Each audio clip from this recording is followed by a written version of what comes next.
problems. But this is the meeting of the Provo Municipal Council. It is a work meeting, Tuesday, August 20th, 2024, and it is now 2:03. As far as the elected officials today, we have Councillor Craig Christensen, Councillor Travis Hoban, Councillor Gary Garrett, myself, Catrice McKay, Councillor George Handley, and Councillor Becky Bogdan. And Rachel Whipple is excused today. We also have with us the Mayor, Michelle Kafusi. Oh, is she on Zoom? Great. I'm here. Sorry we took so long, Rachel. Although this is a public meeting, only the presenters and those invited by the council may speak or ask questions unless otherwise invited by the chair. Please wait to speak until called on by the council chair. When speaking, please be sure to use the microphone so that the record is clear and those attending virtually can hear you. Please also be sure to limit side conversations as they interfere with the audio recording. If you need to have a side conversation, please step out of the workroom. It is proposed that we approve the following minutes. September 12th, 2023 joint meeting with the state legislators, September 26th, 2023 joint meeting with the Provo City School District Board, May 14th, 2024 council meeting, and the August 13th, 2004 Truth in Taxation meeting. Are there any objections or requested changes? Seeing none, we will declare the minutes approved by unanimous consent. All right, our first item of business is going to be a presentation regarding the annual fraud risk assessment, and it'll be presented to us by Dan Follett, our finance director. Thank you, Chair McKay and City Council. We appreciate the opportunity to talk about the internal control environment at Provo City with the council each year. I would mention that as a finance organization, we have regular discussions around internal controls at Provo City. And it's an ongoing discussion, not just an annual discussion within the division. I'm going to start by just mentioning, this is from the implementation guide from the Office of the State Auditor regarding the risk assessment process. And it says the solution to the reduction of fraud risks lies in effective internal controls. Internal controls are the policies, practices, and processes that ensure the operations of an organization are performed effectively and efficiently. Internal controls are also intended to deter or prevent the misuse of public funds. Since internal controls require time and resources, entities should seek to reduce risk to an acceptable level, not eliminate risk altogether. And if we could pull up, there's a schedule that says basic separation of duties. Can I do that or not?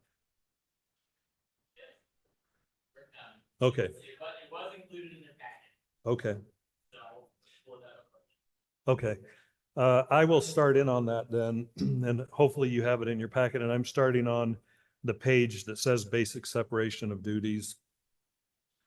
This is essentially an analysis that we go through before we do the fraud risk assessment, and I'll talk through the items that are on the list. The first one is, does the entity have a board chair, clerk, and treasurer who are three separate people? And the definition of board chair is the governing board chair, which would be Chair McKay. And the clerk would be the accounting officer or controller. And in the case of Provo City, that would be Kelsey Zarbach.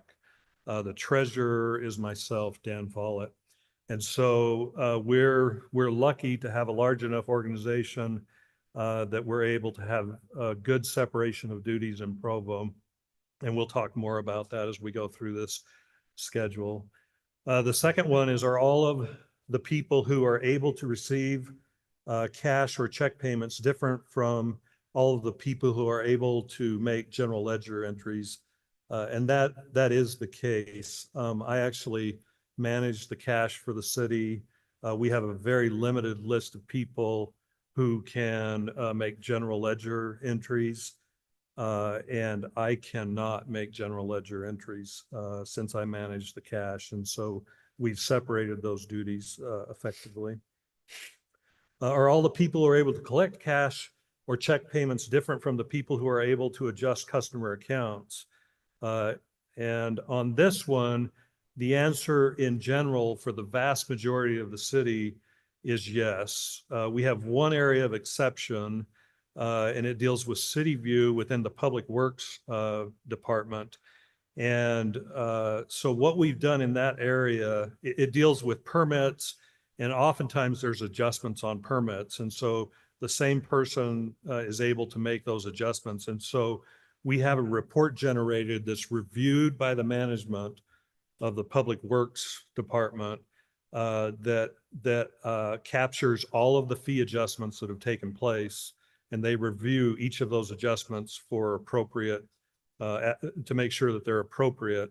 And so that's the mitigating control we have in place for that one.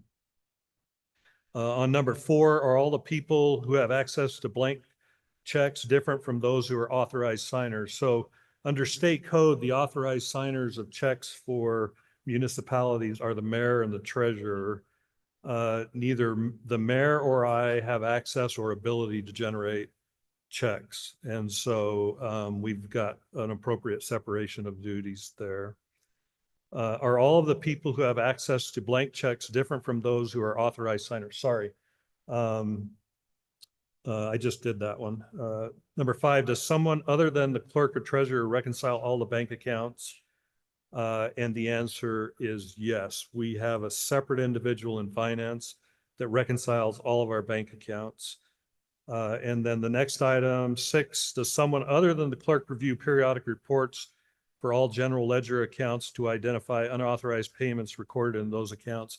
And the answer is yes. I mean, in an environment where we're driven by budgets and budgets control expenditures, the management, particularly of each of the departments and divisions, review and manage their budgets closely and monitor all transactions that go through there. In addition to, in the finance division, we monitor and review all transactions that go through the ledgers and make sure that they're appropriately categorized. The next 3 questions you'll notice all deal with P cards. And I just want to mention a little bit about our P card process. P cards are a very effective tool for us. They help us to make expenditures that comply with the sales tax requirements, meaning we don't pay sales tax on most purchases. They reduce the use of petty cash. They reduce the number of requests for checks, and they reduce the use of personal funds that are then reimbursed to employees for expenses. And so they've proven to be very, very effective. But one of the reasons there's 3 items associated with this in the basic separation of duties is obviously there's risk associated with P cards, which are credit cards. So I want to talk a little bit about what we have done to manage that risk. First and foremost, there must be a valid business purpose before we issue a P card to any employees. And we require that the department director approves all P cards for their departments, whether it's a new P card, a change to the P card, it has to be approved by the director. We don't accept approvals at lower levels. P cards are assigned a monthly and single transaction limit based on the need of the employee to manage the risk. And generally the maximum limit that would be assigned would be $5,000. And that's consistent with the purchasing policy for small purchases. P cards are assigned specific merchant category codes. They're called MCCs. So in general, most P cards in the city do not have the ability to make travel purchases, to make electronic purchases. In general, they cannot make food purchases unless that has been approved by the department director. They can't make fuel purchases. All of those, we have rare exceptions where those are allowed. If we have wildland fire people out during the summer is probably one exception. Electronics in certain instances with our IS group, but for the most part. And for all P cards, no personal use of the P card is allowed. And in fact, there's a state statute that says that if a P card holder knowingly uses their P card for personal purchases, that they are to be assessed a 50% penalty. In other words, 50% of whatever the purchase was is what they're to be assessed a penalty. Now, there are certain circumstances, if it was accidental and reimbursed immediately or whatever, we're allowed to waive that penalty. But in our policy, we note that that exists. P card purchases are subject to all purchasing policies, even though the purchase is being made through a P card. Managers and directors must approve all P card transactions and logs on a monthly basis. The employee must sign the log. There must be valid business purpose for the transaction. They must ensure that sales tax has not been charged. The managers and directors are to look at frequency of use. If an employee is rarely using their P card, we ask that they consider canceling that P card and essentially removing the risk. And then they must confirm proper accounting codes have been used. And then in addition to that review, finance does a secondary review of all P card transactions. And we review for anything unusual, but we look at things like food purchases. We look at all food purchases to determine if they're reasonable. We review all weekend purchases to see if they're reasonable. We review questionable vendors or department purchases. And what I mean by that is a vendor that the Covey Center might use and would make sense for a Covey Center purchase, might not make sense for an energy department purchase, for instance. We review all fuel purchases. We look and see if the same vendor has received a couple of charges in a very short period of time where there might be a splitting of purchases, et cetera. All questionable items are reviewed, and then we meet with the directors and determine if everything is appropriate. We document that, and then the final report is sent to the administration, CAO, and the mayor. I would also mention we had a recent internal audit of P cards, and based on that audit, we have implemented online training for every holder of a P card. Has to be done annually. If the training's not completed timely, the P card is shut off. We have almost exactly 99% what I'll call voluntary compliance with that. And the 1% we have encouraged by shutting off their P cards, and they've responded fairly quickly to that. So that control is working well, and it has a quiz that you have to take, and it's been very helpful. So I'll just talk about 7, 8, and 9 briefly now that I've gone through kind of our overall review of the P cards. Our original credit purchase card statements received directly from the card company by someone other than the card holder, and the answer is yes. Finance receives the consolidated statement for everything in the city, and that's the one we review for any kind of unusual transactions, et cetera. The next item is, does someone other than the credit purchase card holder ensure that all card purchasers are supported with receipts or other supporting documentations? And the answer is yes. All of those receipts have to be attached to the P card log, and managers have to sign off and review those. And then finally, question number 9, does someone who is not a subordinate of the credit or purchase card holder review all card purchases for appropriateness, including the chief administrative office and board members? And I mentioned the finance and administration review, secondary review that takes place. So the answer is yes there. Item number 10, does a person who authorizes payment for goods or services who is not the clerk verify the receipt of goods or services? And the answer is yes. We are a fairly large organization, and so they refer to the clerk there as being Kelsey, and departments actually receive and inventory all of their goods or services that they receive. And then the last two questions deal with payroll. Does someone authorize payroll payments who is separate from the person who prepares payroll payments? And the answer is yes. We have a separate individual in the Human Resources Department who does not have access to payroll, does not process payroll, does not control payroll or any changes there, that reviews it each payroll period. And then number 12 is similar. Does someone review all payroll payments who is separate from the person who prepares payroll?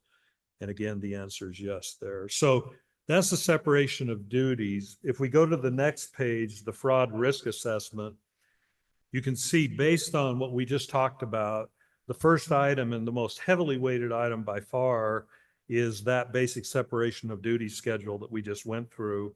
And based on that, because we were able to answer yes and or have mitigating controls for all items, we have assigned ourselves in the self-assessment process 200 points for that item. The next, number 2, I won't go through each one, but we have policies or administrative directives for every one of these items that are listed from A through I. And those are available at the home.provo.org. All employees have access to those and have been trained on those. And so we've awarded the maximum allowable points of 5 for each one of those. Item number 3, does any have a license or certified public accountant or one of the other designations listed there? And the answer is yes, we do have a licensed CPA. So we've given ourselves full points for that. And then the next question is, do any members of the management team have at least a bachelor's degree in accounting? And yes, we have multiple bachelor's degrees in accounting. And then our employees and elected officials required to annually commit in writing to abide by a statement of ethical behavior. And the answer is yes. We are currently updating the process for how employees handle that process. And so for this year, part of the employees have gone through that process, but not all of the employees.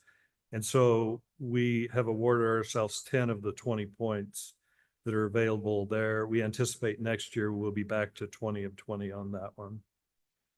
Item 5 is, have all governing body members completed the entity-specific introductory training for municipal officers for cities and towns? It's online training through the auditor's office. We currently have certificates for 4 of the 7. And Is this so for us? it is, Okay. yes. Okay. It is. Yeah. What's that? Okay. So 4 of the 7, we have awarded ourselves 11 of the points there. The next item is, does one member of the management team get at least 40 hours of continuing professional education?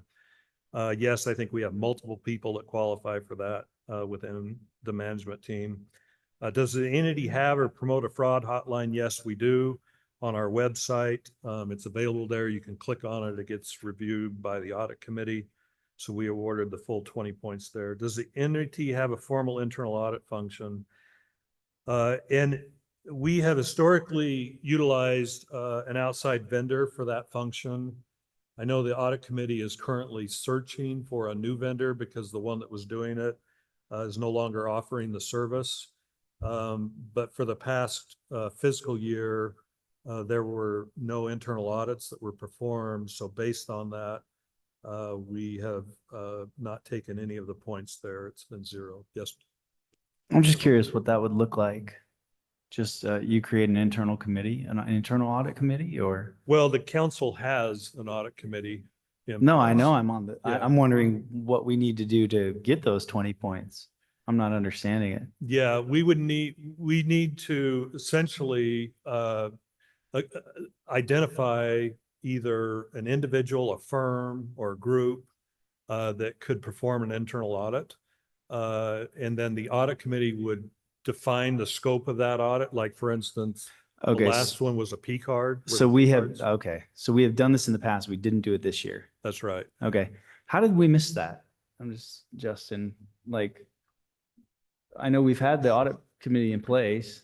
We have, and that's actually an agenda item for our next audit committee. Yeah. We did go out with an RFP this past year to search for an individual that could fill that role. We also made some changes internally and well, I'm going to not say internally, moving the internal audit function from finance to the council office. So I'm just curious hopefully how we'll we be able to missed find someone. not performing that piece like we have in years past. Was it, what happened? Just, So we currently don't have a contract with an individual to do that. As Dan mentioned, the previous person who had been contracted to perform internal audits took a position with another governmental entity and could no longer do that. So we've got the RFP out. so it's a matter of a received- time lapse in the RFP from when they quit to when we could get the RFP going, or? Correct. And we Okay. received fairly limited responses to the RFP. So Okay. And Justin, we have an audit committee meeting scheduled for a week from tomorrow, right? Correct.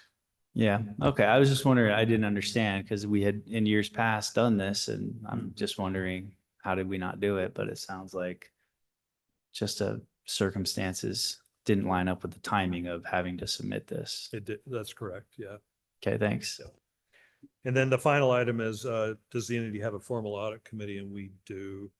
And so based on that, we come up with a total, if you look at the top of the page, there are 356 out of 395 possible points, which puts us in the very low category. And we think that that is an appropriate assessment of the current internal control environment at Provo at this time. Are there any questions? Any questions for Dan? All right. Thank you so much, Dan. Thank you. All right. Our next item of business is a discussion regarding a change to the alarm billing ordinance. This will be presented by Lieutenant Tim Larson. Larson. Ladies and gentlemen, I apologize. I know I was on the schedule for 1:45. I thought this meeting was Thursday for some reason. You're just fine. So- We're all running late today. Okay, and it was kind of tough. As far as, do I control this with this?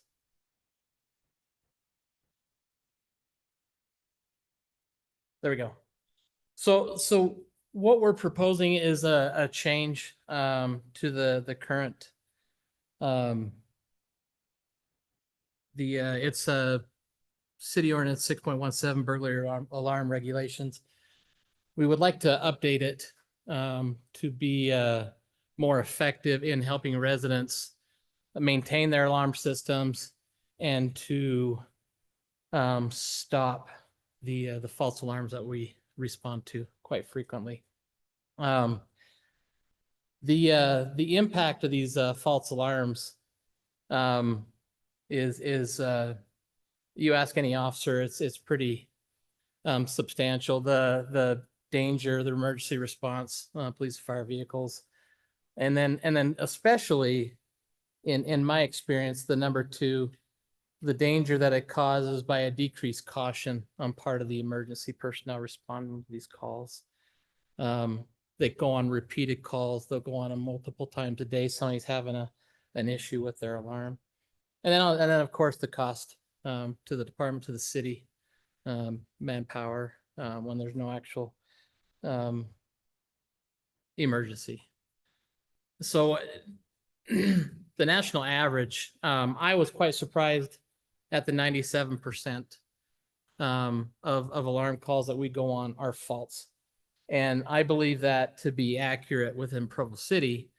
I'm trying to remember the last time me personally, I was dispatched on an alarm call that ended up being a legitimate burglary alarm or a holdup alarm or some sort of alarm where an actual emergency was present. 25-minute average time on alarm calls. I think average, that's probably a little low. I put my numbers at 30 minutes for the officer to be dispatched to the alarm, to do his investigation at the alarm site, and then to respond back to where he was, back in an area where he would normally be dispatched to other calls for service. Yes, ma'am. So are these patrol officers that are going to these, or do you have like a specific set of officers, a specific division that goes and Patrol attends this? officers. So these are patrol officers? that These are dispatched patrol out? officers. These are for patrol. These are burglary, residential and commercial. I'm not talking about like fire alarm for fire departments. So this is specific to the police department itself. Thank you. Okay, Counselor Whipple has a comment or a question too. Hi, Rachel? can you hear me? Yes. Yes. Okay, excellent. So as I was reading through this, I appreciate that you said that on the national average, 97% are false alarms. And then you applied that 97% to the calls that Provo City got. But I'm wondering what the difference is between that 97% average that you applied to the total number of calls we got and the actual calls that Provo got that were false alarms? So let me jump ahead. So right here in the next slide, we have 3 years of calls. So the false calls in red, I applied the 97% to that. We have for billing purposes, let me jump into a questionnaire that we had completed. And I apologize. Let me get into this real fast. I can give you a more Well, accurate I'm the one number. who threw you off your plan there. That would be on me, so you don't need to apologize.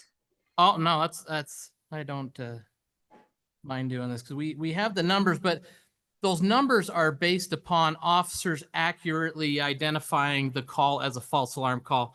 So in our Spillman system, it's only as good as the information that these officers are putting into it. And due to the fact that, well, there just wasn't any, I don't want to say there wasn't any reason to have them to go through and have them accurately do that, just because of the procedures, the mechanism that we had in place under the current policy to bill the citizens for those false alarms. And so we had the total number of calls. So we'll go we'll go 2023.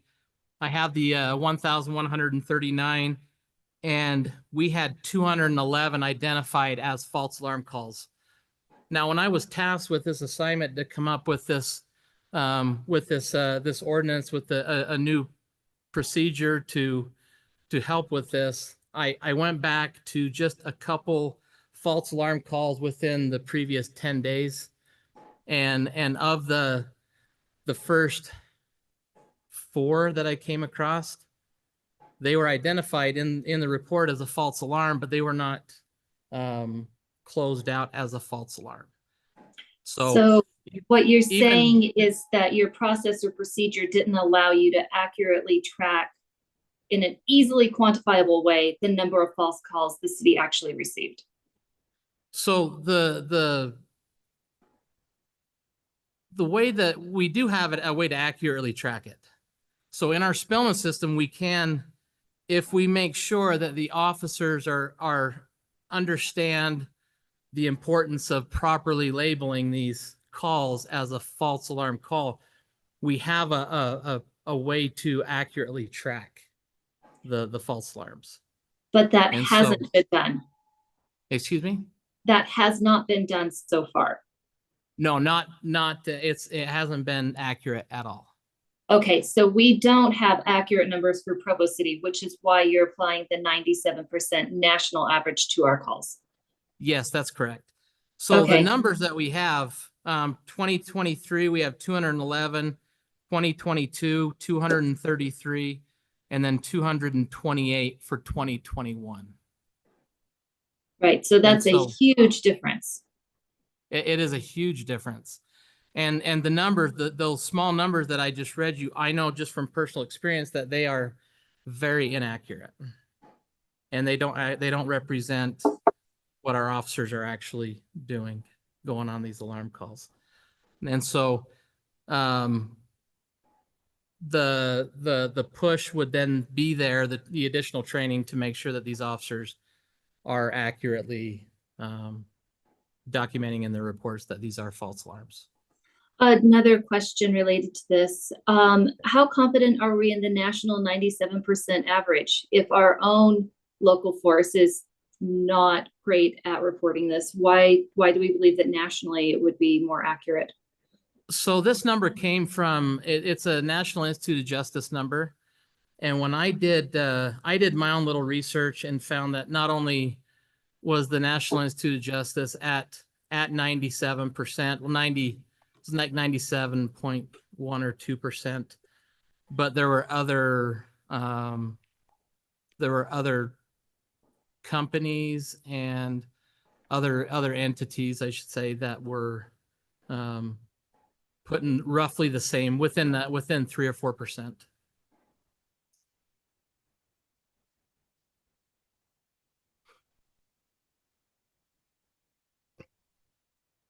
Thank you. Thank you. Okay, you can keep going. Thanks. Okay, so let me, so go back. So we talked about a little bit about the cost to the taxpayers, the deployments and the resources and the repetition on the alarms. And so this is just kind of a rough breakdown based upon that 97% number that I gave you. And so putting these into manpower, we're talking 2 officers are required at minimum for a residential alarm. You do a commercial facility and it could take our entire shift to clear a building in an hour, for example. We've done Sam's Club, we've done large warehouses, new skin warehouses down in East Bay. Putting these manpower, so these are just 30 minutes per officer, and then the cost in wage. And so this is just the wage that I used is just kind of the mid-level between a new officer and a senior officer. A new officer and an officer been here 5 years, so I'm not going to our some of our most senior officers, the more expensive officers, but just kind of kept it in that medium range there. Right now, the current Provo City false alarm response fees are as the first 3 false alarms. They are not penalized. There's no fee associated with that. And then each of them go up from 50, they go up in $25 increments up until to 100. And then after that, it's 6 or more. There is a current portion of the current ordinance that states that within a year, if there's more than 6, then the chief of police can demand that the citizen explain why we're responding to their house so much. Now, we do have these fees already in the ordinance, but the collection mechanism wasn't there. These citizens would receive a bill. They would receive a statement once a year. And from what I understand, occasionally that bill can be as far as 10 months out. And sometimes the citizen wasn't even aware that the police responded to their home on a false alarm.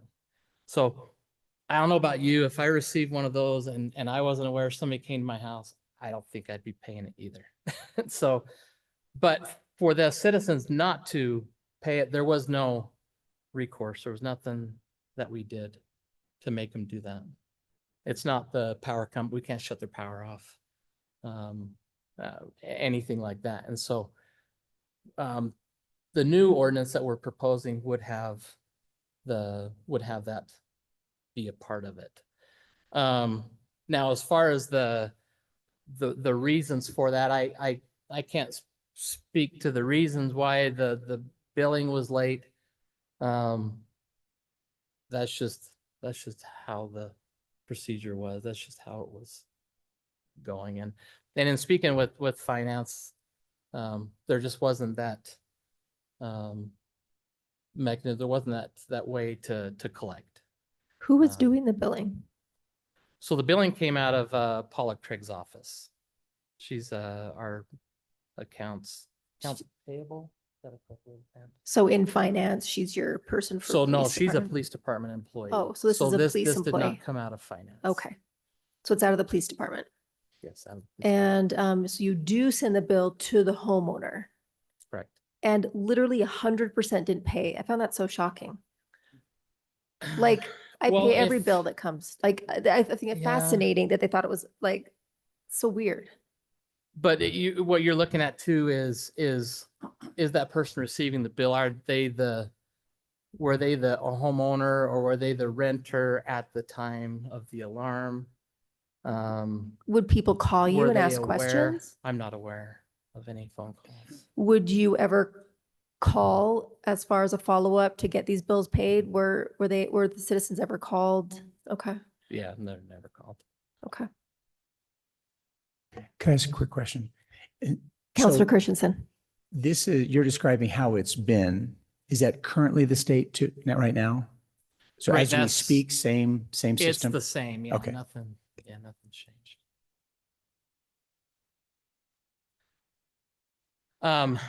The proposed, this is what we put in the new proposed ordinance. And this is based upon some other cities as well that are doing these.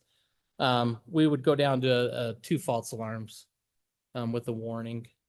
And then the third at 50, fourth at 75, fifth and subsequent at 100 each. Of course, the ordinance isn't going to have that in there. The ordinance is going to be by approval of the Provo City Council per the consolidated fee schedule. So whatever is decided. Okay, so now, right now, you don't require a user permit. What's that? Right now, you do not require a user No, permit. There's no user. So people aren't going to know to get a user permit, probably until you go your first time out there for their. So. if So it- what we intended to do is have a media campaign. We talked about having notice go out in utility bills.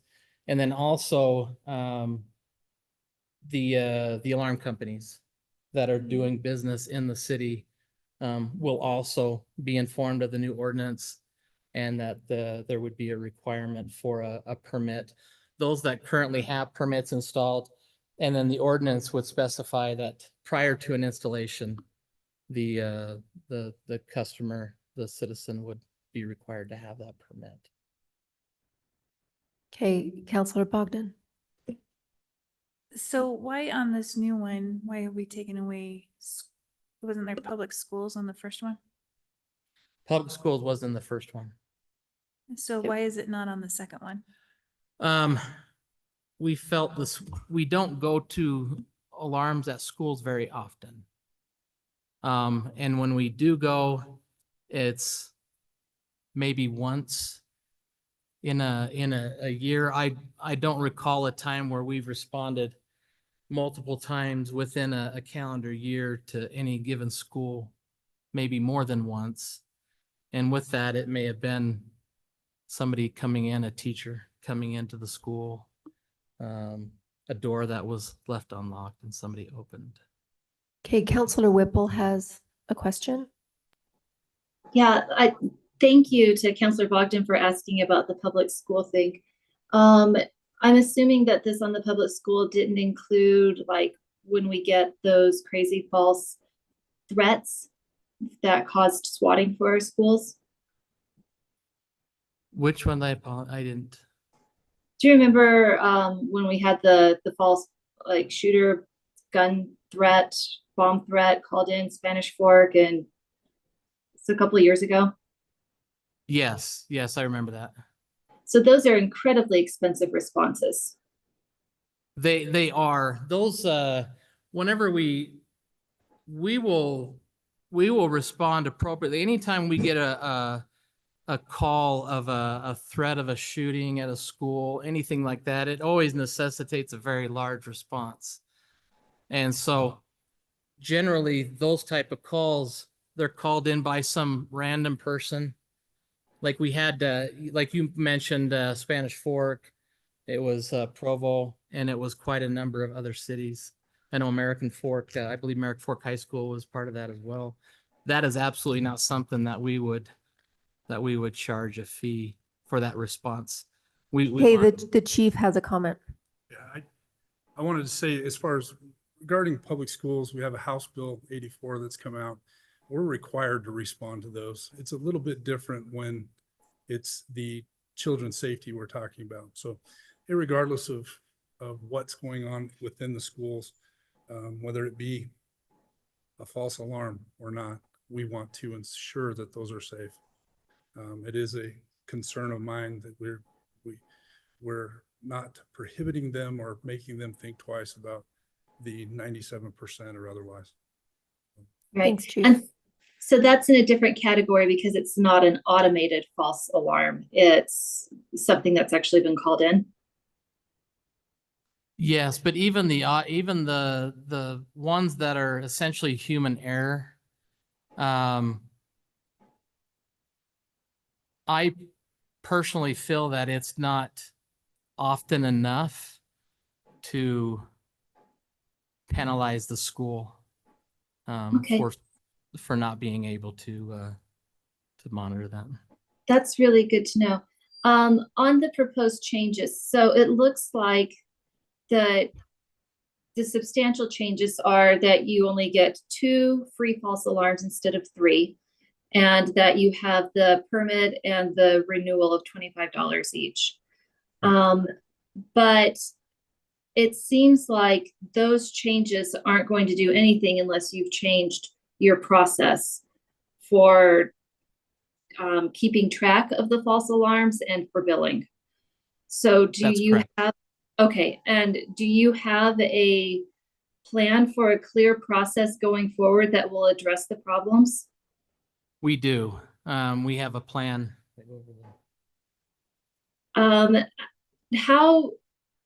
How much of the issue could be solved just by implementing that plan without doing this proposed change through the council? Are you saying keeping the current ordinance the way it is, adding a collection mechanism to that? Yeah, adding actually having your officers use the Spellman system so that they're identifying all the false ones, sending out bills in a timely way, and then following up on collections. Wouldn't that resolve most of the issues that you've been having? Or do you anticipate, separate question, how many user permits do you think will have to be issued? Because that seems to be the only real difference, is that $25 permit for everybody who's using the system. And I don't know how big that is. Well, we have, to answer the first part of your question, the mechanism in being able to collect on these, to accurately bill and collect, there is a lot that goes into the process. So being able to know how many alarms are out there, we don't know how many alarms are out there. I know, according to some numbers that I put together, I know we have 35,014 residential units that are connected with a power box. And there are 4,825 commercial buildings that are also receiving power through Provo Power. That's really the only way I can gauge how many of those are actual alarm customers. I don't know. The current ordinance has these the fees and everything associated with that, but it's, as far as the collection, I don't know that the police department would be involved in the collection part of that. But it's understanding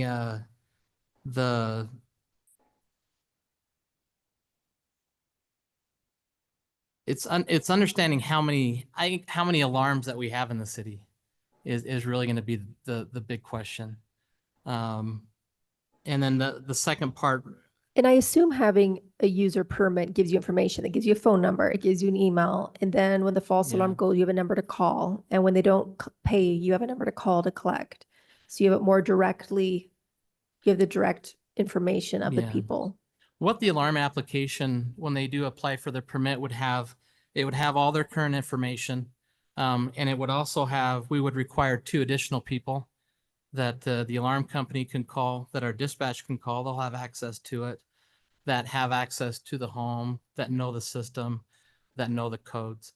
And so, and part of it, the alarm company would be required to reach out to these people rather than just contacting the police to report that there was a false alarm and that we need a police response. But they actually did their due diligence in trying to contact one of 2 other individuals, at least 2 individuals that are on that application that can. So how are you going to get the alarm companies to do what you want them to do? So we have been discussing this false alarm response with a company called PMAM. It's a company that we would contract with to basically implement this program. It is not a company that we are required to pay any money to upfront at all for them to do this for us. And what they would do in turn, depending on how strong, in their opinion, our ordinance is, that they would take a percentage of the fee that's collected. The company would, we would handle the initial permits, the first time permits, whether it be done on the website at the Provo Police Department website, or if they come in person, those will be done here on a local level. They'll receive a permit. The permit has a number that's unique to the home, assigned to the home. That permit number would also be in our Spillman system. Dispatch would have it. The officer then would respond to the house, give dispatch the alarm permit number, and that we're always updating our system. We know that we are at the correct house with the correct information. After that, the renewals and then the billing for the third and subsequent false alarms would be handled by this company. Counselor Handley has a question. Yeah, thanks. I have actually two questions. One is about the permit fee. First of all, I think it's a good idea to have that. I'm not sure $25 is enough, to be honest, given the expenses that you've just outlined. And I'm wondering if that permit program allows you to be able to say to citizens, we will not respond to your alarm until you are registered with us through this permit. And then that sort of obligates them to connect if they want any kind of response. I don't even know if that's legally possible, because I don't understand how it works normally. I mean, if you get, I assume the alarm company is calling dispatch and saying there's an emergency, so you have to respond. But if there's a way of tracking whether or not, it just seems like the owners of these alarm systems have to understand the risks that they're taking to the city by saying, I'm going to have this system in my home, but I'm now incurring quite a bit of time and expense on the part of the city that's actually a safety risk for the whole city. I mean, when I look at those numbers, I think this is insane. Like, it just seems like this is upside down. It almost sounds crazy to say, but it looks more safe to have no alarms in the city at all.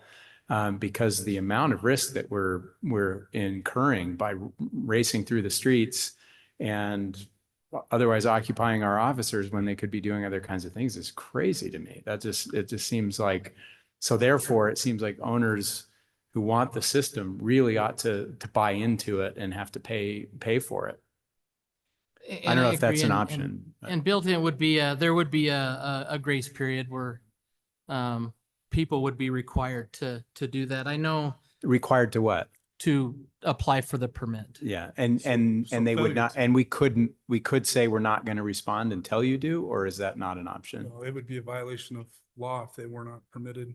If they're calling and maybe Brian Jones can help me out with the ordinance, but we're now responding to an unpermitted ordinance. And you have to. You have to. Yeah. And therefore there'd be a violation. So we would still respond, but they would end up with a citation. All right. Well, that was just maybe something that I think would help, but if it's not legally possible. The other thing is about the first two alarms in calendar year. I don't understand why you would renew that. I mean, why not just say you get two warnings, you've got two warnings on your record. They happened in December, and just because it's January, we're going to give you two more. That seems So it would overly be, generous, I guess. So in the calendar year, it's not a January 1st. I just don't Didn't understand mean why not just say you it'd get just two be a warnings. rolling year from their permit date. But why not just say you just get two warnings and then after that you start paying fees? I think it's just because of their electronics. I think things need to be updated. People's systems start to, I mean, this is a way that we want people to maintain their systems. But I know some systems out there are fairly old. We go into people's homes and we see the alarm panel on the wall and I'm like, that was probably installed 10, 15 years ago. I see what you're saying. but, yeah. What we can do is make that a possibility of two, and that's, but it would be going through the company that we're contracting with to do the billing, and they would enforce that. They're going to also do a lot of things that help us out where we're deficient. And we're pretty good at police work, but as far as collections on a civil side, we don't do so well with that. And should we? Yes, and that's why we looked into these companies that are specific law enforcement alarms. It's what they're professionals at. It's the only thing they do. So they come with some very good ideas, I guess. Okay, Counselor Bogdan. So Chief, let's say I have an alarm and I do not pay my $50 third false alarm response fee. Does that mean when it comes time for my annual renewal that I will be rejected? And then if I have a fourth alarm or first alarm the next year, then I'll get that citation? It's compounding. And the PMAM is the company that we looked at. There's a few out there that do similar things, but as they said, they would be the ones doing the first notice, second notice, third notice, and then they would send you to collections. Or So they even just send me further. to collections, but I would still be So- able to renew my permit No, you would not. as long as they have outstanding debt. I cannot renew my permit. Okay, thanks. That Counselor Christensen. This is obviously, we're talking about alarm systems. How does that correlate to, I just call you and say, I think there's someone in my garage? At false alarms in terms of That's different. like not using an alarm system? Yeah, that's not an alarm call. I know that's not an Yeah, alarm that call. would be a And how many suspicious times call are where- those like false alarms? I'm just wondering if there's any comparison here. I think there's a huge comparison because you're going off of observations of an individual versus electronic. But let's say I call, there's no one in my garage, there's no one there. Is that a false alarm? No, it would be listed as a suspicious circumstance. Okay, so And then we I do call, get those I quite call you often. again and say, I think there's someone there. You come out again. Yeah, I heard a noise and there's someone outside. Yeah, And we would come and we would check that. And but there's no fee for that there's no fee for that. No, because you're not seeing that being abused like this. not even close to the same. Okay. Counselor Whipple has more to say. Counselor Whipple. Okay, sorry, just a sec. It took me a moment to go through there. Yes, so I have a few more questions. It just seems really clunky to go after all of the individual residents who have this. I'm wondering if it would make more sense if we approached the private security companies or alarm companies and required them to have their customers do this as a part of doing business in the city. That is exactly what PMAM does. They contact the alarm companies and they advise them of our ordinance, which is why we wanted to address it. And Okay, they would have to do that.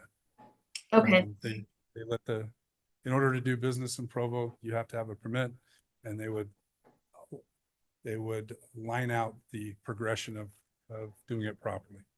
okay, that makes more sense. How many different alarm and security companies are operating in Provo right now? I only know of Vivint personally, but I I can name know 5 there's- right now. yeah, I know there's quite a few, but I don't know that we've ever tracked those type of alarm companies. I'm not sure that they each of them require a business license to operate here in the city, do they? Yeah. Okay. I just thought larger companies didn't need to do that, each individual city, so. So what I'm wondering is, why are we putting the penalty on the resident and not on the alarm company?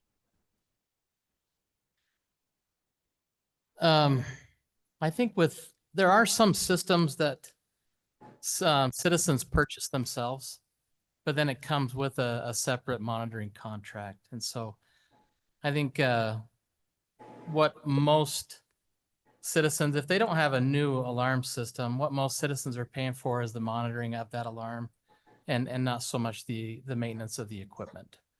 And so if a citizen purchases the equipment outright, like there's a number on of alarm systems on the market right now, you just buy the equipment and then you subscribe to it. And there's nothing that the alarm company has to maintain other than when the alarm goes off, it contacts them.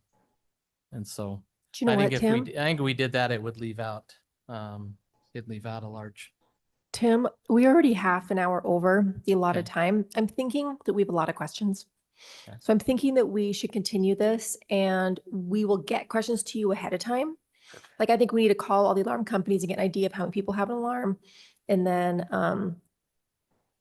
you know, I like the scale you got going. I want more information about the company that you're going to use. I want to know percentages that they're going to take and what company standards are. Are there other companies that have different percentages they would take out? We'll send you questions so that we'll get you on the next meeting and make sure that we can get this thoroughly fleshed out. Does that work? That'll work. Okay. Thanks so much. Thanks, I Chief. apologize for taking more time. Oh, that's all us. Thank you. All right. So counselors, we'll make sure that we think about the questions you have and send them to Justin, please. All right. Next, a discussion regarding upcoming sidewalk projects, and this will be presented by Gordon Haight. Right. Do I have okay. So when we were going through the budget session, we found out that the state was going to give us an extra $1 million from the 5th sales tax that could be used for transportation projects. And one of the goals of the city council was for us to look at sidewalks. So we thought we'd give a brief update of what we're doing with sidewalks, particularly for safe sidewalk for school, and then what specific projects we're going to be funding with the 5th. So you're just aware of how we're implementing that with the council's objectives in mind. So there's 3 sources of funding that we have for sidewalks. CDBG funding comes in, we get MAG funding, and then we have our own general fund. And so we're going to go through, and some of these are specific because of where the money came from, why they're for a specific project. We can talk about that a little bit.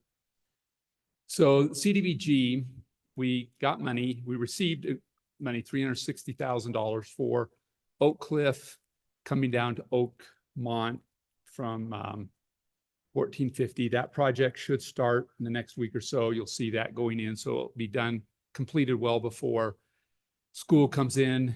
And we've talked to all the residents and that should be moving forward. But we feel because of the Wasatch Elementary School being there, that was a critical project. We also received, this is MAG funding, the $800,000. It's a trail along 600 South. This should be under construction, but we're working with the railroad. It's going a little slower than we anticipated. We're still going back and forth, but we are still hopeful to get that in and started soon. Joaquin neighborhood, this was some CDBG funding. Again, this doesn't do for elementary schools, but we have thousands and thousands of BYU students going down these corridors. And so we're doing improvements for intersections. We're working right now on the design on that, and that should be done under construction next spring. This is funding that we have from our general fund. Number of projects came in a little under budget. So you can see there's about 4 or 5 little gaps of sidewalks we're installing all around the new Shoreline Middle School. And so we're just doing a bunch of sidewalk projects that we can do fairly cheaply and easily, that we're not having to do a lot of right-of-way acquisition or utility relocation. One of the things that we've been concerned about was the grade coming down Oak Cliff. It's very severe. So we are constructing, and this will start here in the next few weeks, a barrier to protect both pedestrians and vehicles coming down that road so they don't go over the retaining wall built by the school district, but also they don't go onto the sidewalk where students are walking. And so that project was kind of important to us.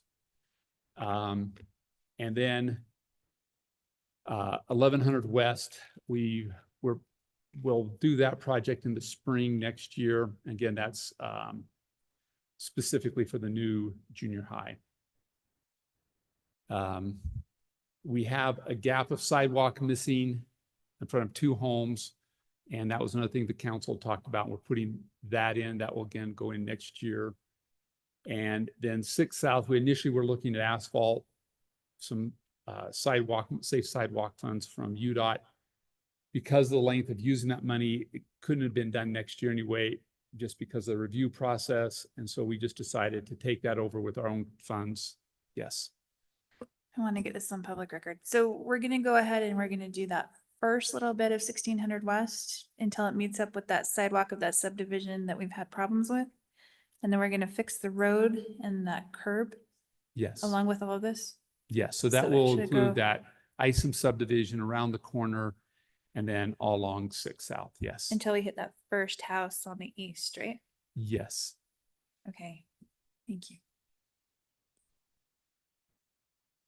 And then we're doing several intersections up on 1450. So those are all funding before the 5th of 5th. So that's all, those are all projects moving forward. So now. Sorry, can I just add the pedestrian ramp, you mean like similar to what we have here on Center Street? They're elevated? No, No. no, we're putting in handicap ramps in the corner and putting crosswalks through there because we can't put a crosswalk unless we have a handicap ramp. So we're installing I see. handicap Okay. ramps on the Okay. corner.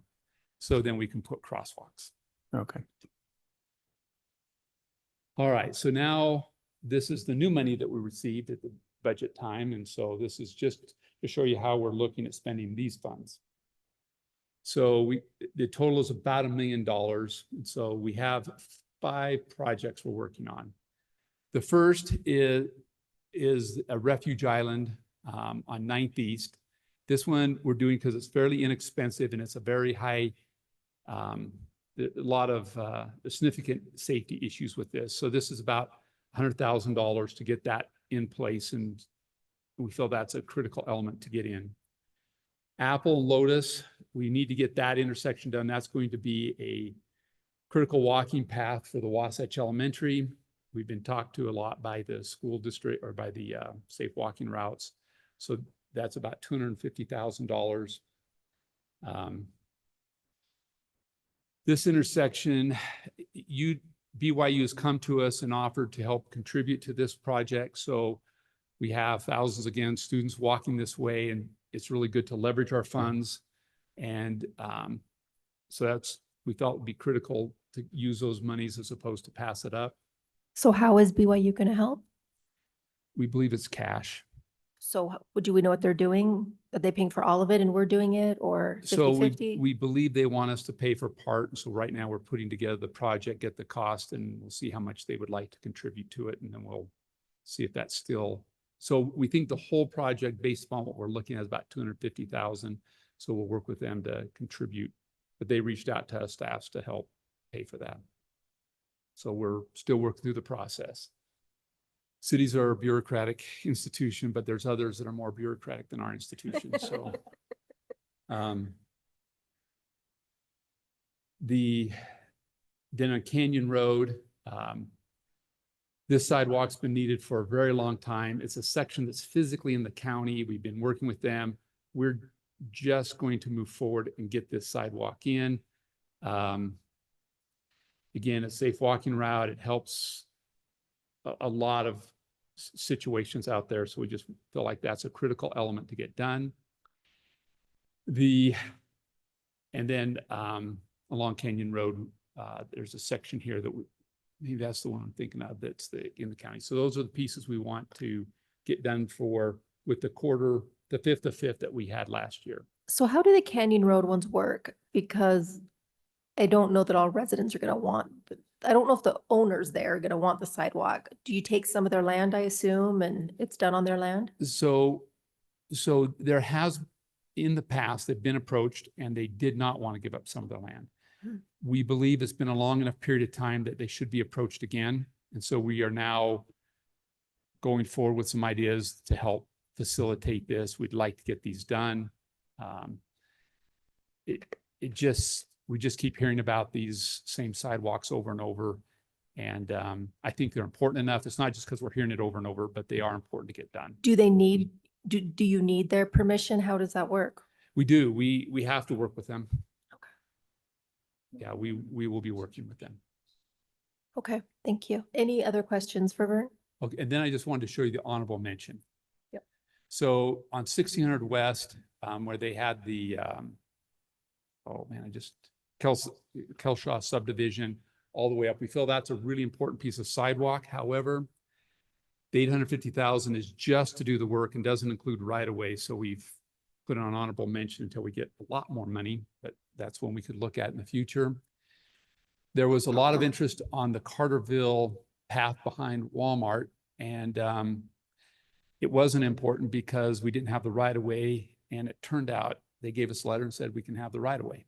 So they're asking when we're going to do this project. So it's a good honorable mention. The 9th South Railroad crossing, we have residents that are not sleeping well. City staff wants residents to sleep well. It's going to cost $900,000 to get them a good night's sleep.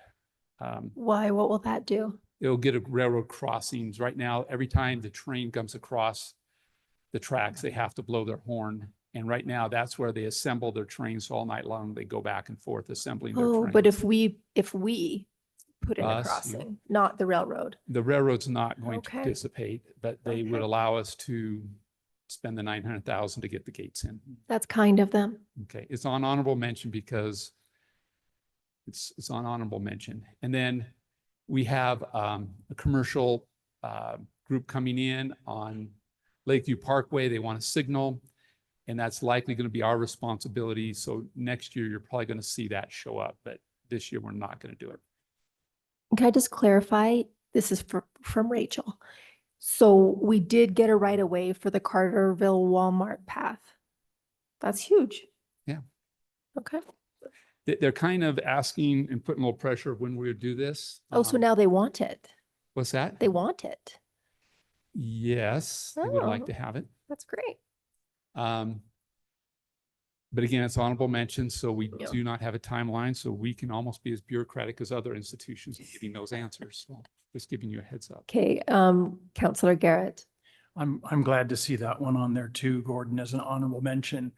There was even discussion, in addition to the right of way, that the developer there, the landlord, would potentially contribute to the project. But I guess there hasn't been any talk about that, or?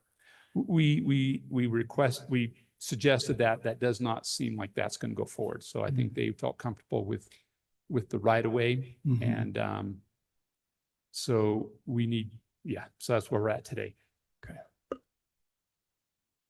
Counselor Handley. I just want to thank you for all of this. This is really terrific. These are really important projects, and I think they're going to make a difference in our community, and appreciate your efforts and Vern's and others who've been working on all these.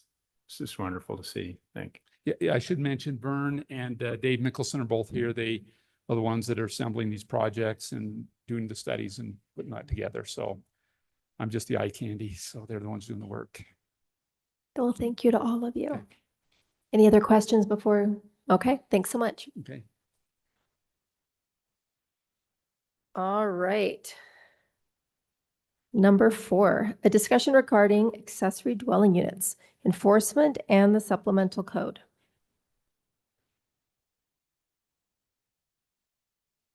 Hi, everyone. Oh, that's.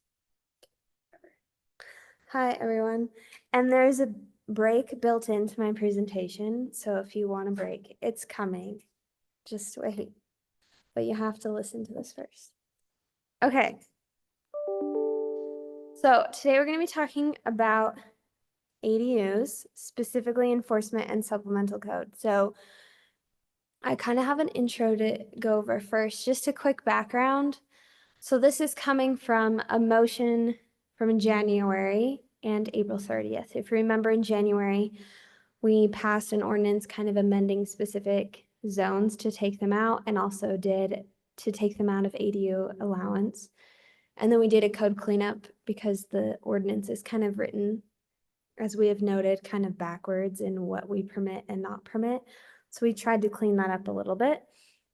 And during that council meeting, we had a motion to review supplemental ADU rules, including but not limited to extra living space, second kitchen agreements, occupancy, and parking. And then on the April 30th work meeting, we had a motion to evaluate in the context of ADUs and housing, specifically in RDLs, education and the enforcement toolkit of the city, and propose enhancements if deemed necessary, specifically legislative. So before I go any further, I just want to kind of pitch a little mindset that we can all put ourselves in as we go into this, because we've had a lot of ADU discussions, but we staff, and by staff I mean council staff and administrative staff, and then also we've involved citizens this time around as well, have put in a lot of work, and we have a lot of things to discuss today. So as we're going through this, I'm going to talk through the entire background, all of the motions we want to go through today, all the code amendments. And then if you could write down all of your questions or your comments as we're going through that. After I'm done talking, we'll take a 5 to 10 minute break, whatever Counselor McKay would like. Oh, you're going to go through the whole thing? going Not through the doing whole subject by thing. subject by Yep. subject? I'm going through the whole thing because as I've seen in past ADU discussions, it's hard to talk about each thing as a silo and they inevitably bleed all together anyway. So I'm just going to review everything at once and then we'll come back and we'll go through motion by motion by motion. And if we get into other ones, that's fine. We've already talked about it and we can naturally go into those. So as we're doing that, and as I'm going through this, if you do have questions or you say, oh, I think that's an issue with ADUs, I don't like that about ADUs, try and think, what legislative motion could I make to try and solve that? What legislative action? So that's a code change or a budget appropriation. Our office, the council office and counselors, we can't really alter the process once the code is written, but we can change the code, and you'll see some of those motions are there to try and help them on the back end when they are doing the process and administrative staff is going out, to try and help them and enable them and give them better tools.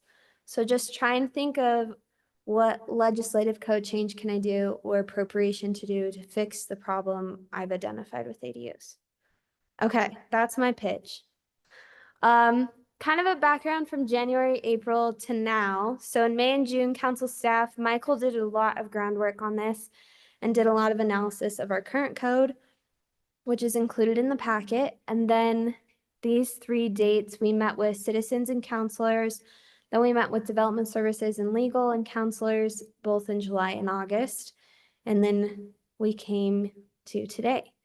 So now we're going to go through all of our motions. This I included in here. This is something we have had in previous ADU discussions, just on the status of RDLs and ADU applications. So this is just kind of just FYI for your information. These are the applications for new RDLs and new ADUs. These are not renewals within the city. The 2024 numbers are through July. And then these are RDL applications just this year. The ones in process, canceled, approved, and denied. Yellow is ADU applications there. So, okay, now I'm going to go through all of our motions. So as council staff, we've identified 8 motions that we would like to go through today and get action on, get a vote on. The first 5 are enforcement focused. So when we're going through these codes, the code amendments are with the perspective of this will help enforcement, and most of these were actually suggested by our zoning team and by legal because they said this simplification or this change would then help them. The other 3 are just other ones to try and help achieve our goals surrounding ADUs, and then there's another slide at the end about some other topics. So first is the extra persons, extra living space. So in our code currently in section 1434, there's a specific ADU allowance for people over the age of 65 where they can have it, it's called an extra living space. It's essentially an ADU, it's an internal ADU. There was some discrepancies between what was allowed for an extra person's living space and what was allowed for an ADU as far as standards, as far as what zones they were allowed in, inspections, and other regulations. So after review of that, just for enforcement and also ease of code and for neighbors to understand, for the city to understand, the recommendation is to move the extra person's living space and move it into 1430, which is the ADU section. So Scott in zoning actually came up with this really great chart, which is helpful to kind of show the differences. So this is the current differences between the extra person's living space and the current ADUs. So as you can see, the zones, there's some differences there, the occupancy, RDLs you're required to, but then like the location, the deed restrictions, the maintaining area, interior access, there's just some differences there that are kind of confusing. So the code amendment change is, you can see those changes there. And the amendment was included in the packet. One thing to note is the own other residence. So if I go back, so in our current code, if you have an ADU, you're also allowed to own another house somewhere else. So if you own an ADU, you live there, because that's the definition of an ADU, it's owner occupied. You can have another house somewhere else in Provo or Orem or Sundance or wherever. You can have other houses. Our current code says if you're over 65 and you have an ADU under the extra person's extra living space, that's the only home you can own at all, which after legal review, we've deemed that's illegal under state code. You can't say people can't own other homes just because you have an ADU. So that's just a code cleanup there. They're just so you know. But yeah, so these are the differences between just moving the extra person's living space into 1430. All right, we're going to go to motion 2. So motion 2 is second kitchen agreement. And they, so this recommendation coming from development services from zoning is to add 1430 connection into our code about second kitchen agreements. So currently in our code, you have ADU regulations and ADU enforcement. And then you also have second kitchen regulations and second kitchen enforcement. It's kind of confusing because the whole purpose of the second kitchen originally when it was drafted was to try and mitigate the existence of ADUs. And so this creation, this connection between the two code amendments is to just clear up a conflict between the two, because if someone has an ADU deed restriction, then obviously they wouldn't really need a second kitchen agreement, or second kitchen agreement then would obviously make it that you couldn't have an ADU. So it's just kind of like confusing for both enforcement. It took me a long time to kind of understand the difference and why we had both. So this is just trying to clean that up. I will say in this, option 1 is the proposed code amendment, which is to clean that up and to have that connection. Council staff, our recommendation in our office is just to repeal second kitchen agreements altogether. Just repeal that section of code, as their purpose was to just ensure that people didn't have ADUs. So why not just focus on enforcement of making sure people don't have ADUs and those regulations, instead of also then tracking second kitchen agreements and trying to get people to sign those. It is another tool though, and it has been used by zoning and code enforcement in cases where there is an illegal ADU. They have called upon a second kitchen agreement, and that has been evidence for them. So it has been helpful in some cases, but also it's just another layer of things we're trying to get people to comply with. And so our view is to just really focus on ADU regulations and clean that up. So that's our recommendation. So there's 2 there to kind of weigh through. Motion 3 is the rental disclosure. So rental disclosures are in 626150. So this is rental disclosure agreements that tenants and landlords sign. They're supposed to sign. And currently in our code, when a tenant enters into an agreement with a landlord through a lease, then the landlord is and the tenant are supposed to have this disclosure and both sign it and say, I understand the zoning, I understand the occupancy limits, I understand my lease. This is all of this. Then they're supposed to just keep it, and the city doesn't keep that, track that, or record that. But if zoning comes to enforce on an illegal rental, whether that be ADU or otherwise, they can ask for this disclosure agreement, which is in code. They can ask to have the landlord or the tenant provide it. And that just helps with evidence to say, well, this is actually an illegal rental and you should know that through this disclosure. So it's another lever that zoning can pull for enforcement. With that in mind, this is a code amendment to try and for zoning to be able to kind of leverage this a little bit more when they're talking about enforcement of illegal rentals or ADUs. So the first aspect of this is to require within the rental disclosure to have a vehicle registry. So as part of that disclosure, the landlord says, okay, there's 3 people here, you have 3 cars.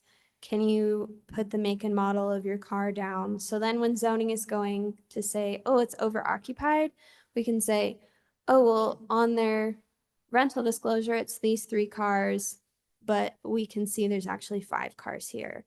And so it just adds, it kind of helps zoning have another point of contact for enforcement.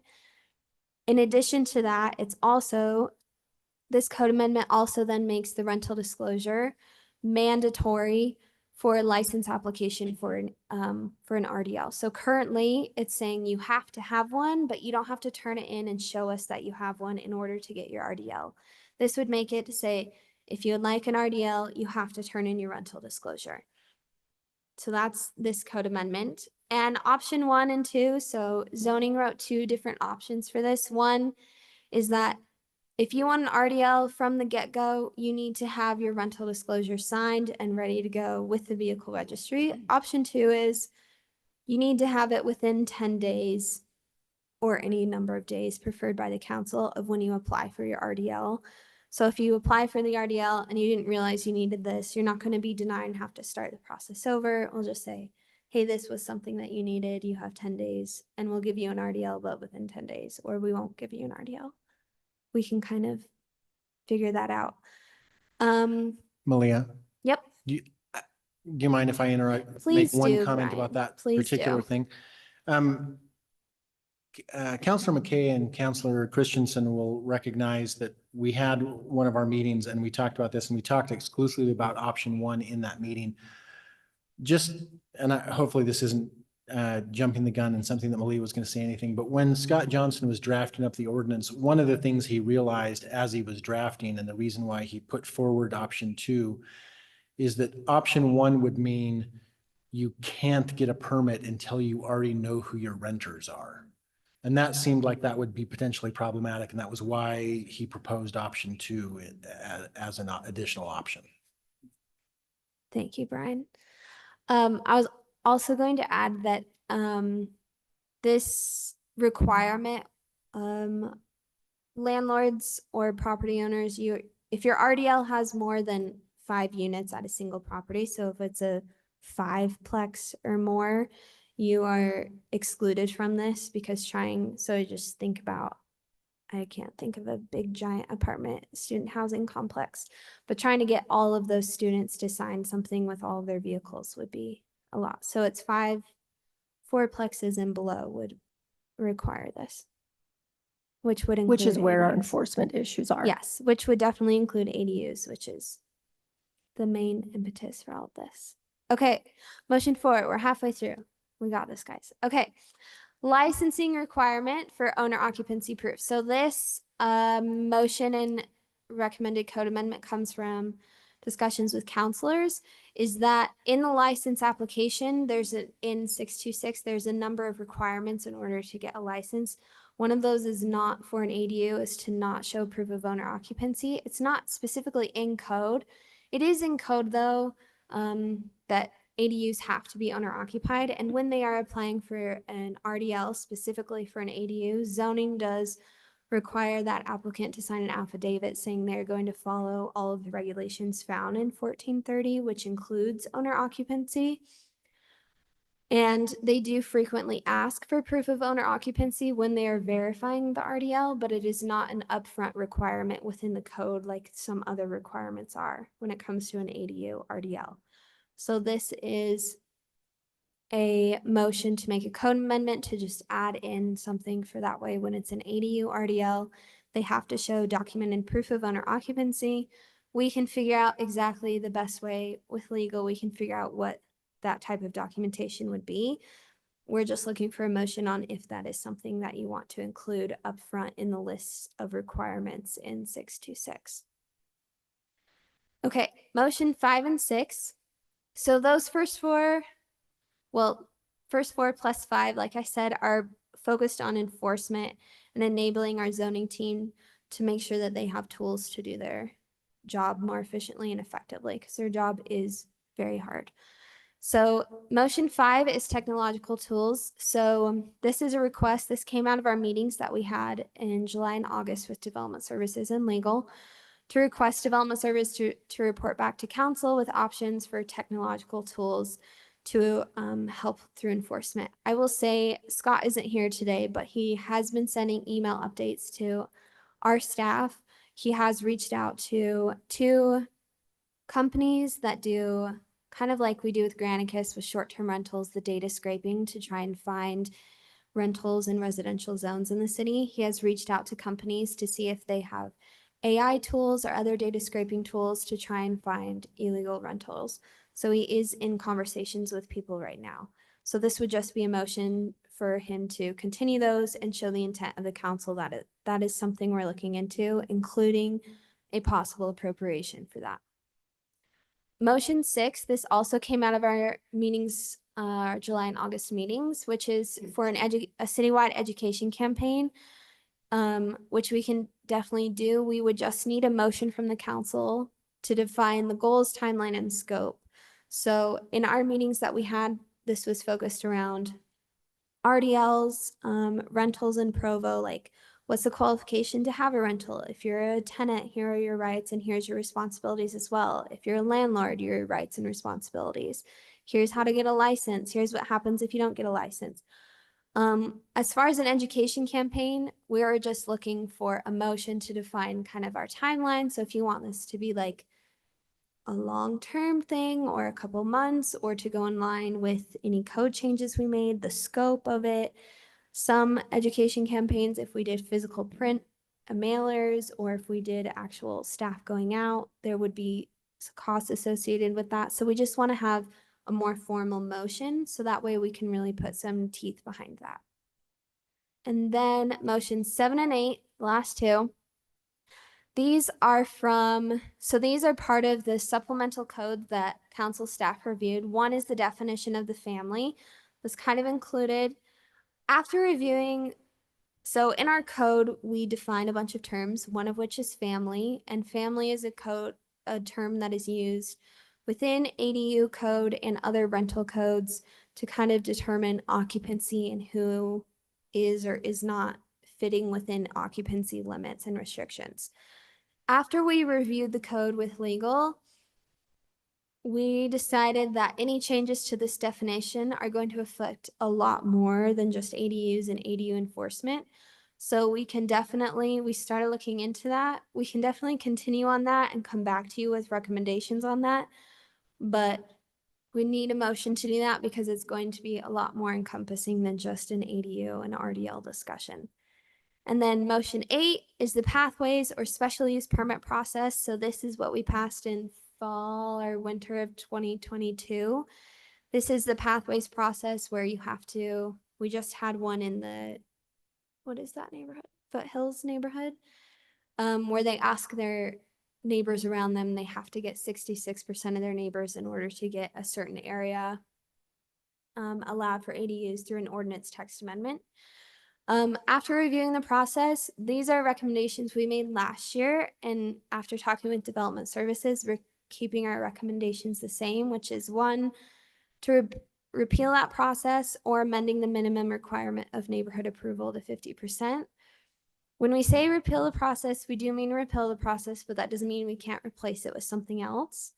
But as far as fixing this specific process, we just think either we repeal it, change the minimum, or just change to a different process. So those are we can get into that more.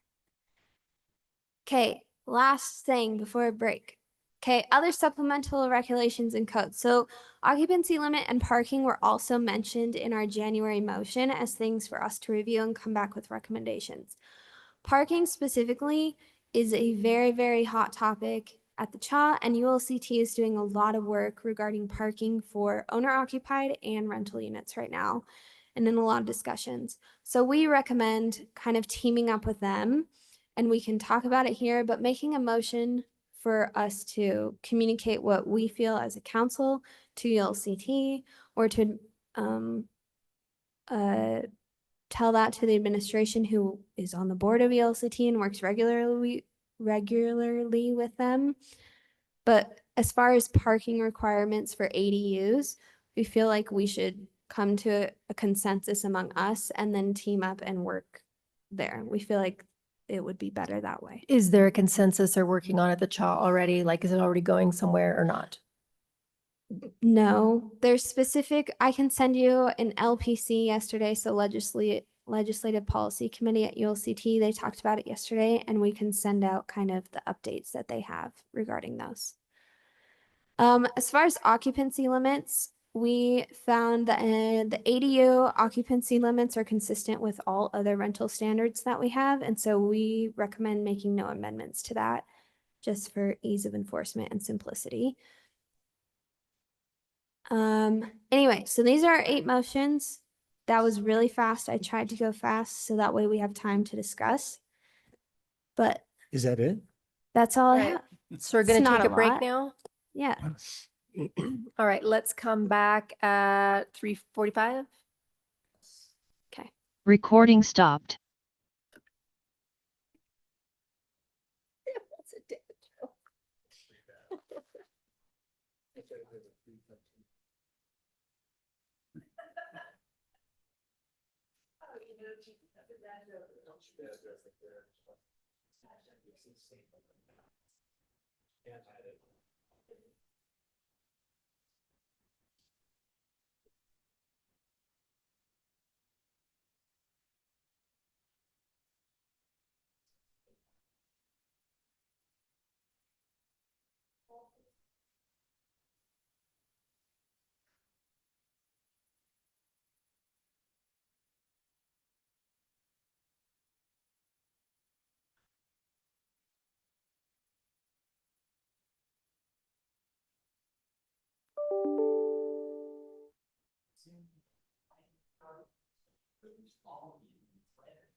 That one accomplished the palm joys.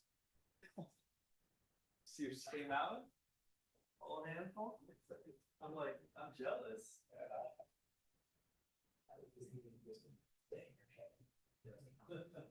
Nah, he just tried you.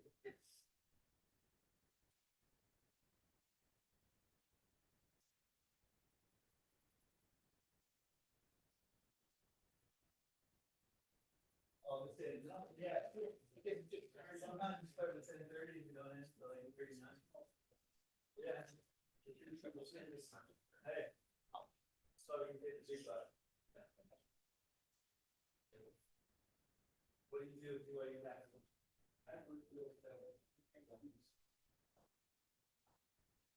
Oh, you got it. No.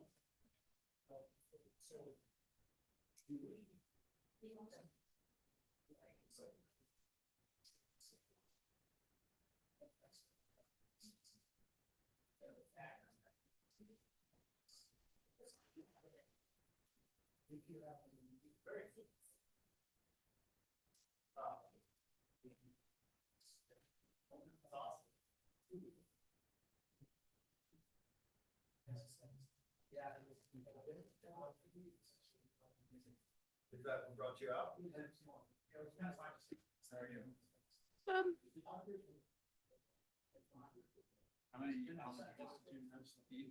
don't know. Yeah.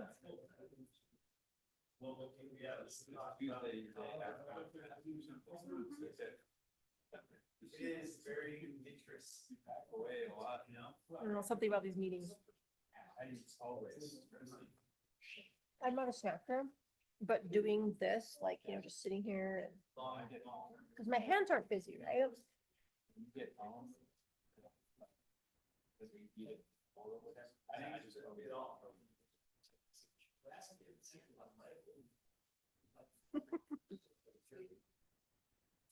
Yeah, I need my hands busy. Like at home, I'm typing or doing laundry or cleaning or, you know, it's always something.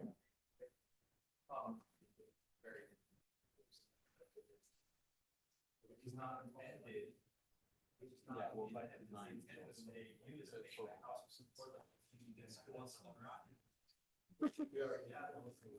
See, there's way more of this stuff in my house, but I'm not tempted by it. Yeah, you know, but we are universities now. Well, I want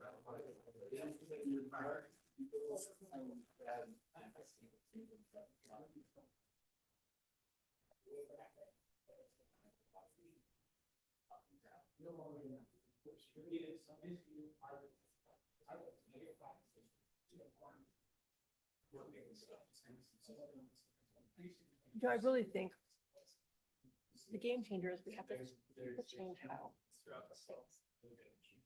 It's too labor intensive. We need to get more, like the technology thing is a big one. We have to get better technology, but they're not. There's very little. That are best. You know, it's like that old like broken deal where it's like getting the window broken and replacing much more. You know, so you have yards that aren't kept, you have that aren't kept, and it just perpetuates. So there is a practical consideration. It's not just anti-renter or anti-landlord. It's very, there are practical considerations. And again,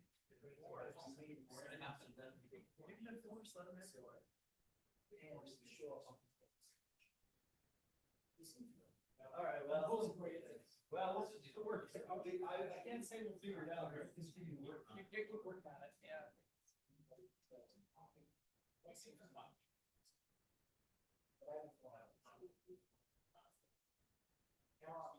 I wasn't getting at like why this is something I was trying to understand practice.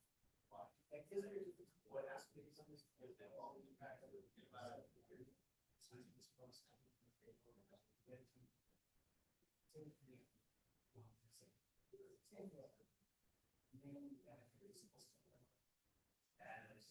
It's nice to that, but you know, yes. Yours all back in. Yep. Very nice. Well, what comes up in the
I'll make sure I just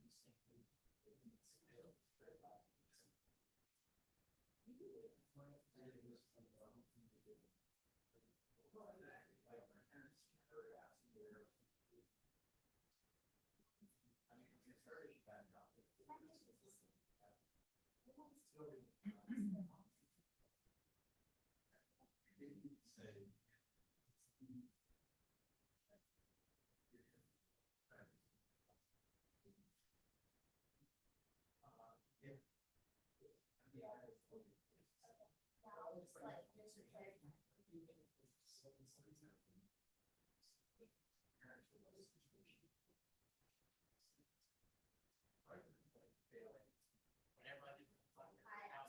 I'm reading the whole thing. The whole thing, the whole timer. I don't know if it's the whole thing, but like.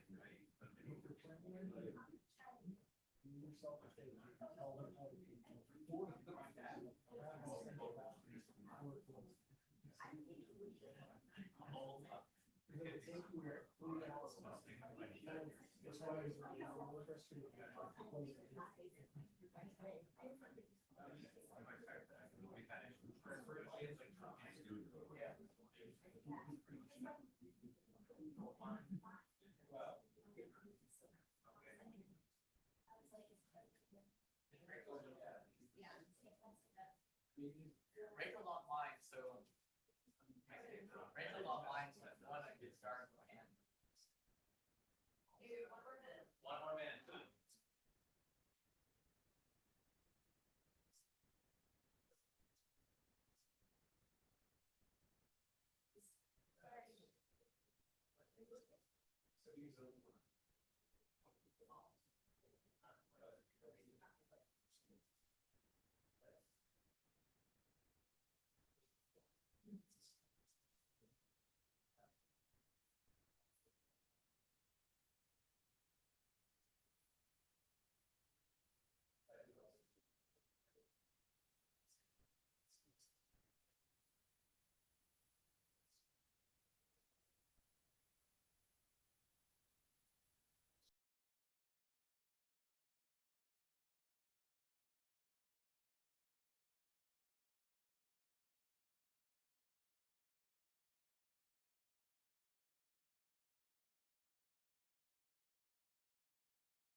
Recording in progress.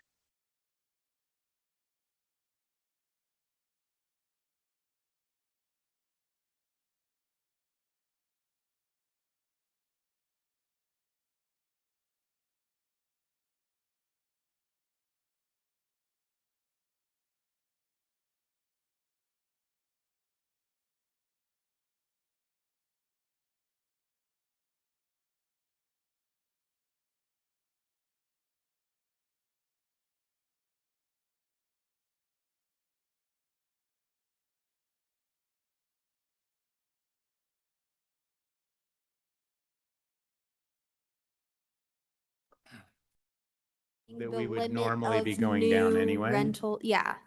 I don't know Oh. if it's like, But Melia, didn't you Mm. say that 2024 is June and July only? it's through July. So It's calendar January. year. Yeah. Oh, okay. So it's January Okay. through July. So Sure. it could be comparable to 2023. So are we requiring them to get a license if we discover that they're that they don't have one? Yeah. So this will include like brand new rental units coming online, or if we find out a rental has been operating as a rental and doesn't have a license, they would be considered new. All right, let's get started. Okay, Malia, you're just gonna go through the motions one by Yeah, one? so we're gonna go through our motions and I talked through all of them. So if we're gonna go through them in order, but if you're like, I think 1 and 4, we should talk together. Let's just go in order. That's we can do great. that. Okay, So so this is motion 1. So this is the elderly person's extra living space. And this was the recommended code to get rid of the extra living space code on its own and move it into the ADU and have it fall under all the same regulations as 1430, which I will say, includes the zoning, which if you think through that might be a bigger change than. Oh, meaning, but it's still just zoning while that person lives there. Yeah, so it's just, well, so currently it's in any A1, RA, R1, or RC, but it's only in those. So you can't in pro zones, you can't anywhere else. It's just those. Now it's that list of zones that we have in 1430. It's allowed there. Those are the only places. Okay, I like it that you're connecting them. My only issue is the connection in the house. I don't see it here. That's at the bottom, maintaining interior access. Maintaining, yes.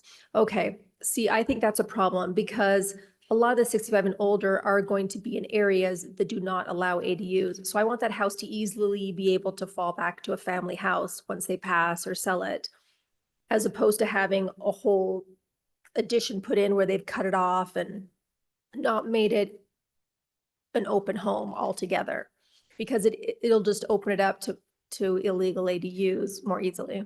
Well, with this code amendment, they will only be allowed in zones that also allow ADUs now.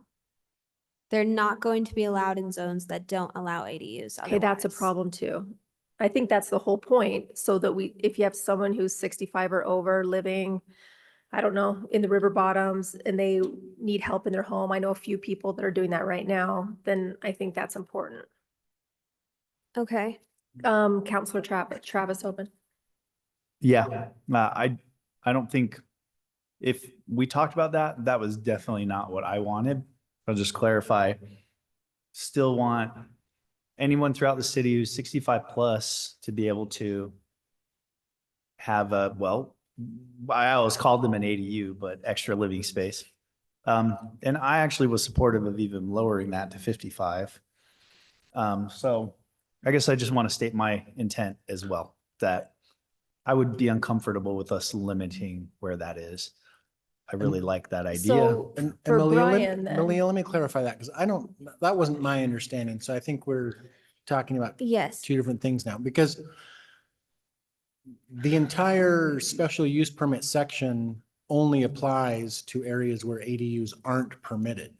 Because if they are permitted, you don't need a special use permit. They're just already permitted. So I think it's actually the opposite. The issue is not that it's only limiting them to everywhere where they're already permitted. It's that it's opening them up now to additional areas, because right now, you can only do, does it say the zones? I thought it was on the chart. You can only do elderly persons, extra living space. Yeah, right there. In A1, RA, R1, and RC zones, right? So the change is actually that you could now do them everywhere that they're prohibited. Okay, not just in those 4 zones. But wouldn't that, okay. Let me just think about that. Okay. Okay, So, and let me say one other thing too, regarding Councilor McKay's comment too, while we're here. It's not mandatory, it's not inherent in what we're doing that we have to make the two completely alike, right? That was just the easiest way to come up with the draft. And so we brought it to you in that way, saying, let's just make them exactly like all other ADUs. You just have to get the permit in order to do it. The permit doesn't last. It's only for while you actually live there. And the only difference between this and getting your neighbor's approval is that you don't have to get your neighbor's approval because of your age. We can, however, if there are certain things on this list that you don't want to make the same, we can change it so that it says you can get a special use permit if you're 65 or older, and you also do this one other thing that we still keep in the list. The one caveat to that, specifically with Councilor McKay's question, is maintaining interior access is probably the one that we can't keep because it's specifically prohibited by state law to require interior ADUs. interior Yes. access for an ADU. So if we're actually making the switch and calling them ADUs and not this completely different creature, then we probably can't keep that requirement. Okay, then I definitely want to just keep it a separate thing because these are being done, I want them to be done anywhere in the city wherever elderly needs help. And so spending money on making those houses into basically a duplex is counterproductive for the long-term usage of that home, keeping it a family home after the elderly passes or sells the home. So I think that's really important. Like, it's important to me because I think we have it now that they have to keep interior access. And I want to keep that you have to keep interior access. But Councilor Whipple has a question, then George. Yeah, so I've stuck on the interior access thing as well, mostly because if the elderly person has a detached structure where they have, that could be an ADU or someone could live to come and help them, there would be no possibility of interior access. And I would want them to be able to use that area, if it's like a little apartment above a garage that they'd used as a studio before or whatever, I want them to be able to have that. So I think we need to figure out this internal connection. I want them to have options to use whatever it is, whatever structure on their property in order to have somebody live with them. I also make the note that you can have someone come and live in your home with you as a caregiver. And if they're sharing your same kitchen, it's not a separate apartment. Wouldn't that be allowed under our current code that you could have a caregiver come and live with you? Maybe that's a question for Brian. Yes, that's allowed, it depends on the entire makeup of the household, but you can have in a normal single family house, part of the definition of a family allows you to have up to two unrelated adults also living with the entire rest of the household. So you could have someone come and live and do the caregiver thing without having extra living space or an ADU. Correct. Okay. And So- on the zone question, so I just had a quick question on the not prohibited. Does this mean that if we adopted something like this, you would not be able to have a caregiver ADU, for lack of a better clarifying term, if you live in a pro zone where ADUs are not allowed? Well, you're not, Go ahead, Millie. according to current code, you're not allowed to right now have an elderly extra living space in a pro zone because they're not in the listed required zones. If we change it to the recommendation, then there's certain pro zones they would be, but most of them, no, you're not allowed to. So it wouldn't be that big of a difference. Okay, but if we did the change to those not prohibited by 1430-20, then we would be expanding where you could have this kind of caretaker ADU. Correct. I think. Okay. I would think not. I'm gonna go with Brian. Okay, yeah, because I like the idea of making this more widely available to people in our community that live in different places. And I would imagine that some of these pro zones are like our elderly only or like seniors only housing developments and things like that. And so if they wanted a caregiver living in with them, then it would have to be with the shared kitchen, not a separate apartment. Is that kind of what we're thinking? Yeah, I like that. I agree that it should be available because you don't need a second kitchen, possibly, right? They could just be living and sharing the same kitchen and just being a help in the house. All right, thanks. I'm gonna lower my hand now and let everybody else go on. Okay. George Hanley. Well, I'll wait until Malia is ready for question. Hi. So just did you need to say anything? No, we're Okay. good. Just to clarify regarding Catrice's question. So if we were not requiring interior access, that means that we are allowing a senior citizen to build or use a detached property on their property. If right? we A make unit this on their change, property. if we make this change, but not now. That's what I'm asking. Yeah. So if we say we're not, but if we say the interior access is required, then we're saying the only arrangement that an elderly person could make is one that's interior to their house. Agreed.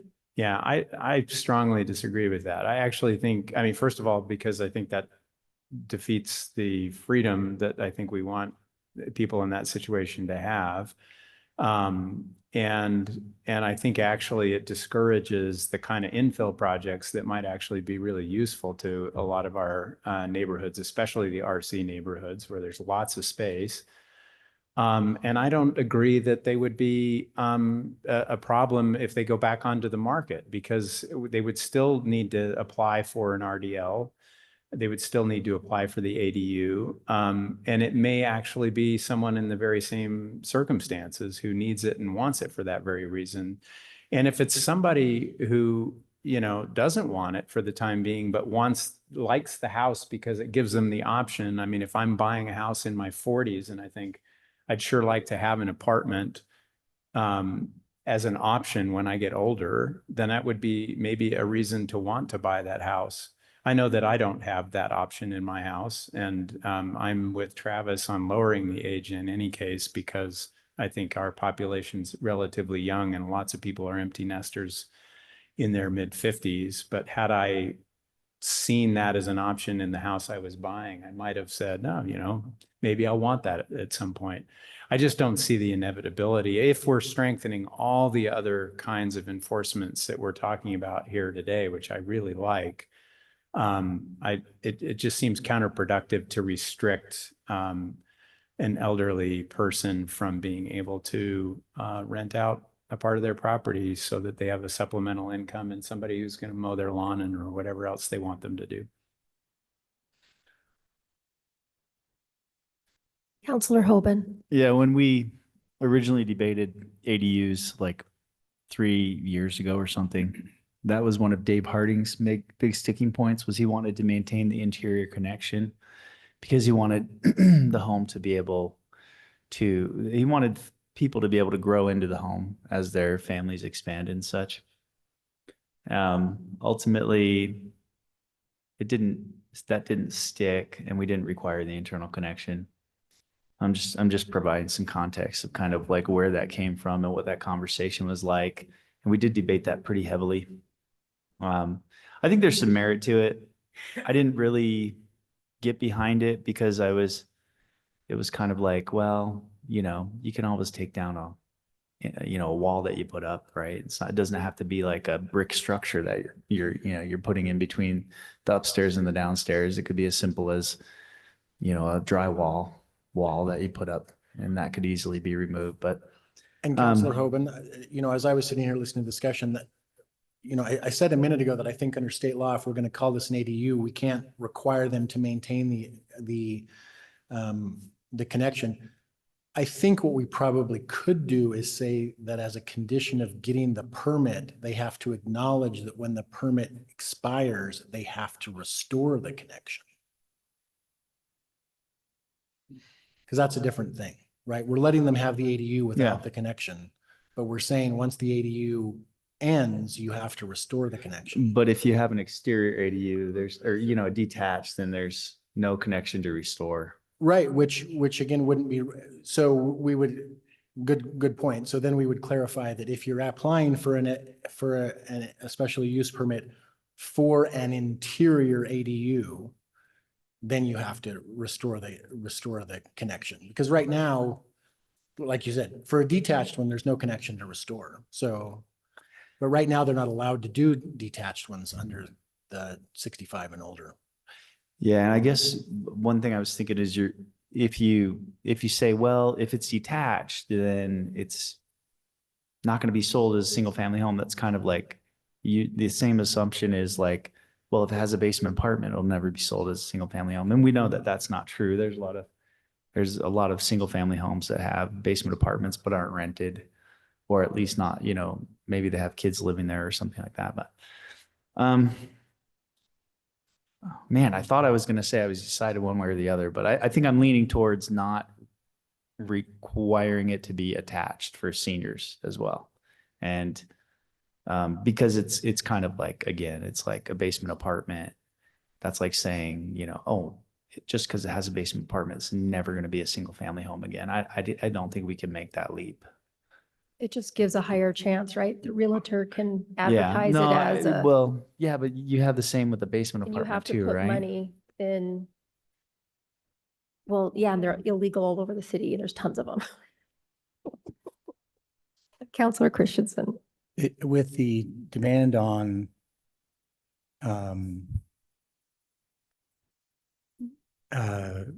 I think it bends reality a bit to say that doesn't just beg to be rented as an illegal ADU.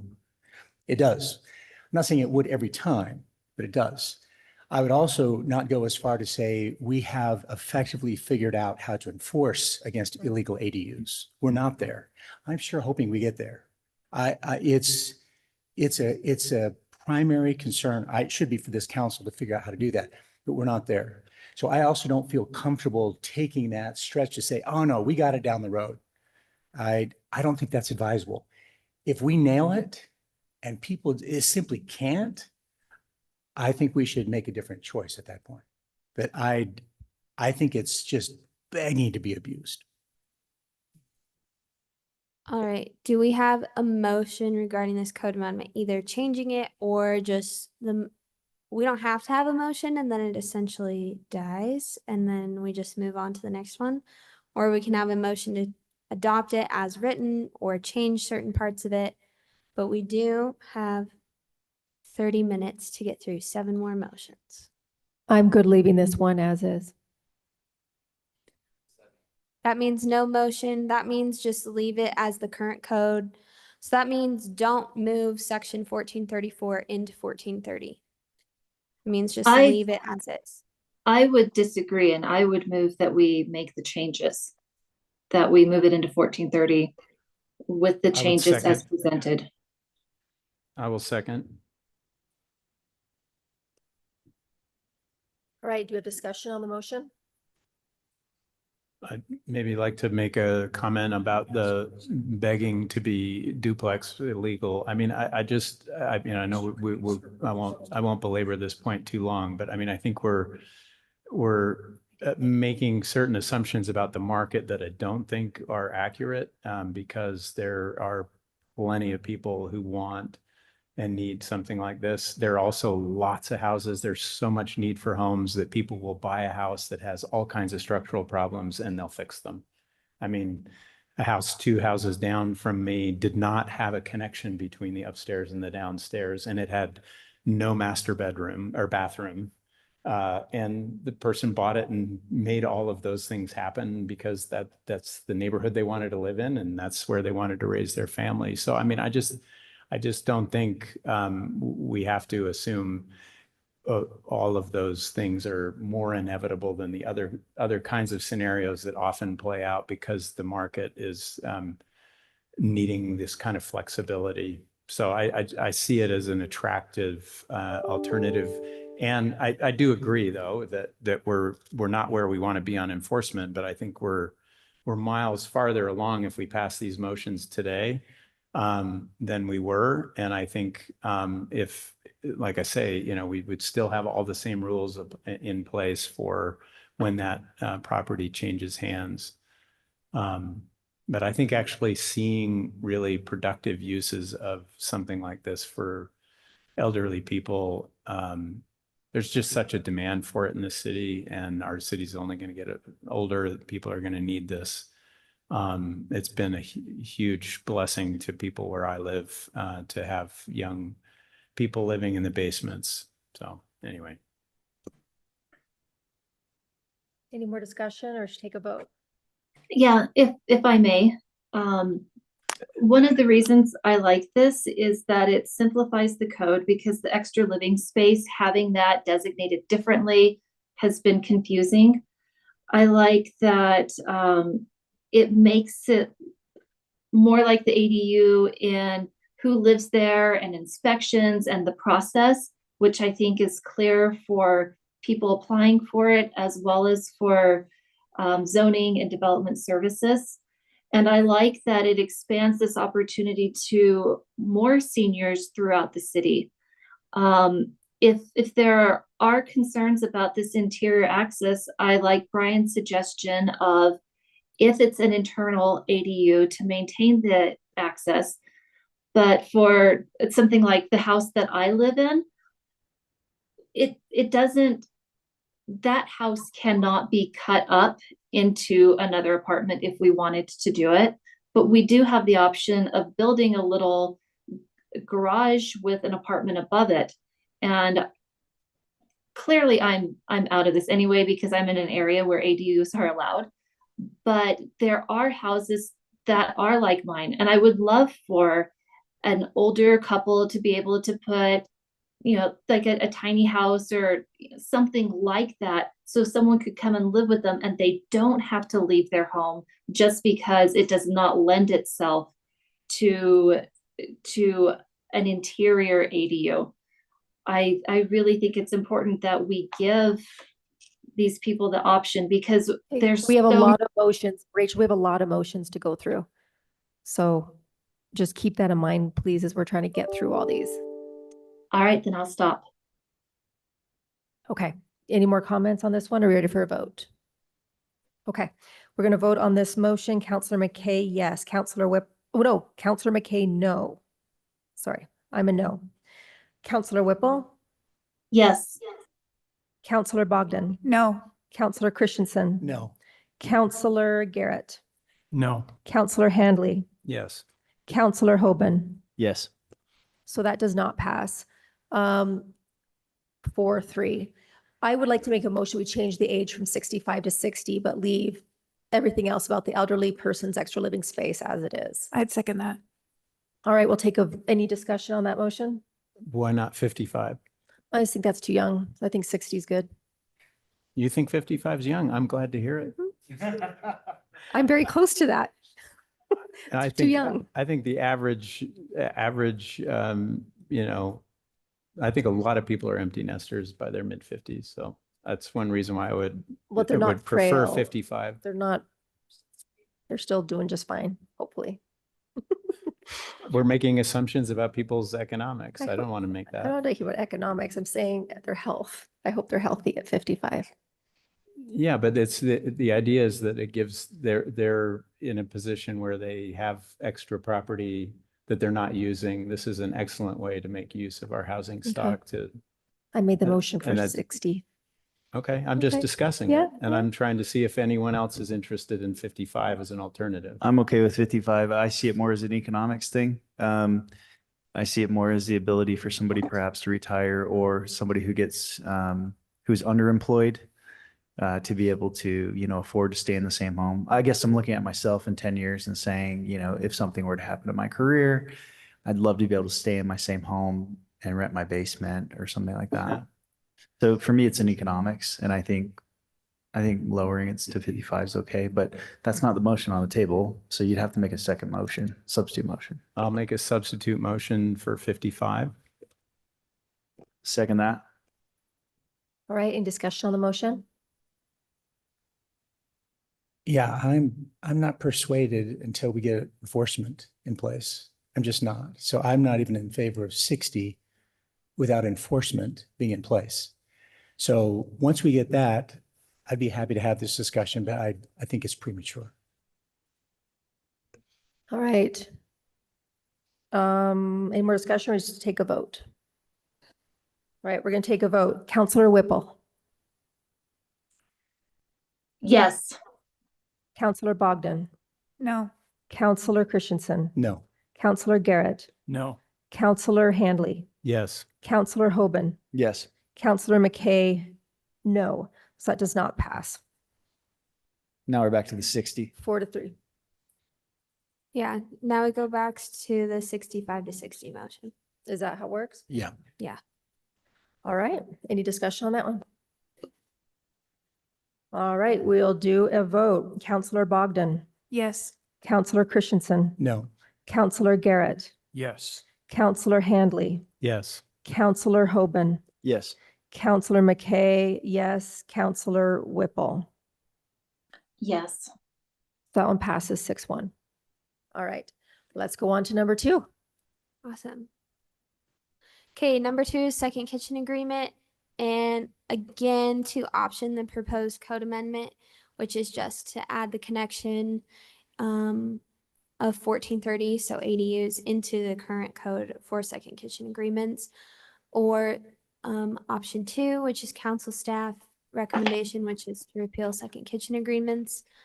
During the break, Brian talked to Bill Pepperoni, Director of Development Services, who said that as far as enforcement goes, it wouldn't be a problem to repeal the second kitchen agreement. That doesn't see that as a problem or affecting enforcement in a negative way.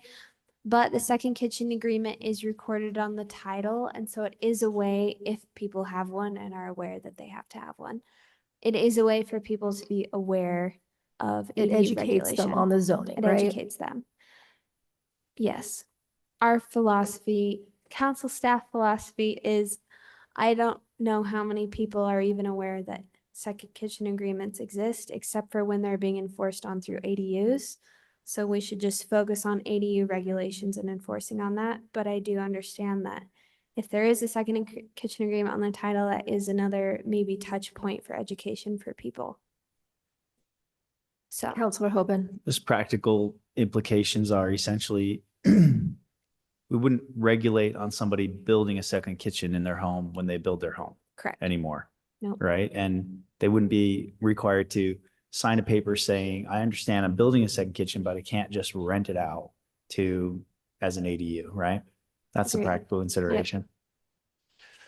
I can say that when I bought my home, there was a second kitchen agreement recorded on the deed. And I don't think it made a difference, but because I was aware, being on the council. I guess it sounds like, I don't know. I guess we go back to it begs to be rented again, right? But we can't stop somebody from building a second kitchen. We just have to force them to sign No, an agreement. we're educating them, yeah. Yeah. That's why council staff recommended that, because I don't know how many, like, for example, my aunt built a second kitchen. I was like, oh, are you allowed to do that in their city? I have no idea. I just built one. So there wouldn't be a problem of her having a second kitchen until she had an ADU that was illegal. And then the second kitchen agreement would come into play. So Sorry, what are the practical considerations with requiring it? Is just extra paperwork and workload that somebody has to take on? Well, How it's many recorded of on their these- deed, part of the education. As soon as they're going to build it, they're told by the development services, hey, just so you know, you can't rent this. yeah, Yeah. so if people if come in that's for a their permit intention to right away, build a they second immediately are kitchen in told. their home, then they're informed on this. They have to sign the agreement, and this agreement would then, this code amendment would make it so they're also being informed and signing things regarding ADUs in that same. How many of these do we get a year? I'm not sure. Can I get clarity on which option staff is recommending?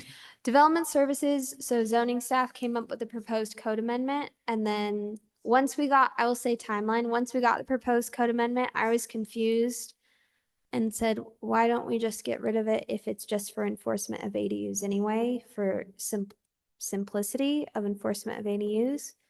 So that's why we're recommending that. But like I said, there is benefits because it is recorded on the deed and it is another touch point for education. So there is benefits, but as far as simplicity of enforcement, that's. Okay, Rachel has a comment about the definition of kitchen. What is wrong with that, Rachel? The definition of kitchen is pretty vague. So if you have a sink in your garage and a second refrigerator out there, and every once in a while you will set up your barbecue stuff, so you're doing food preparation, your garage is a second kitchen. And so because so many things can fall under the definition of a kitchen, it makes this whole thing seem really me. I'm That's all sorry, I've you got. went out. It makes it seem what? Unworkable. Because people can end up building a second kitchen without actually realizing that they've violated this. It's just, we've created problems with the definition and the opportunity to enforce on it because, well, it can catch people who didn't realize they were building a second kitchen. I think it may make more sense with a new construction or something that requires a permit than something where you're just trying to make spaces more functional for you and your family.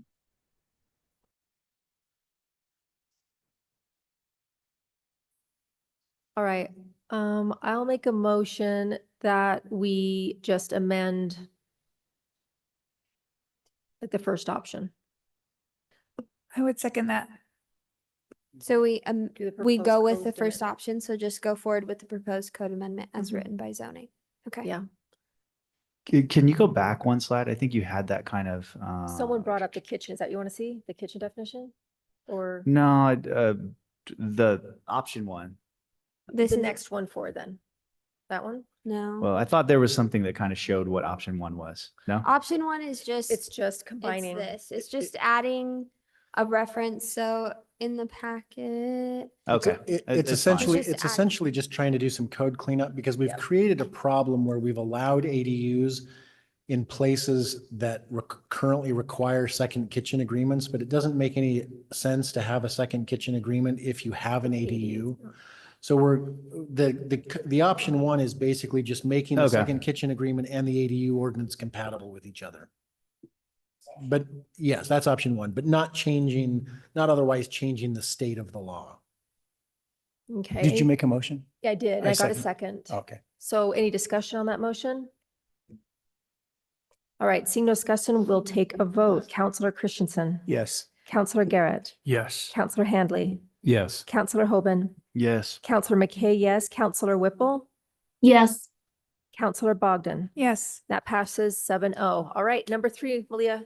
Okay, option 3, this is the rental disclosure. So options 1 and 2. Option 1 is to require a disclosure prior to approving an RDL. Option 2 is within 10 days or any number of days preferred by the council.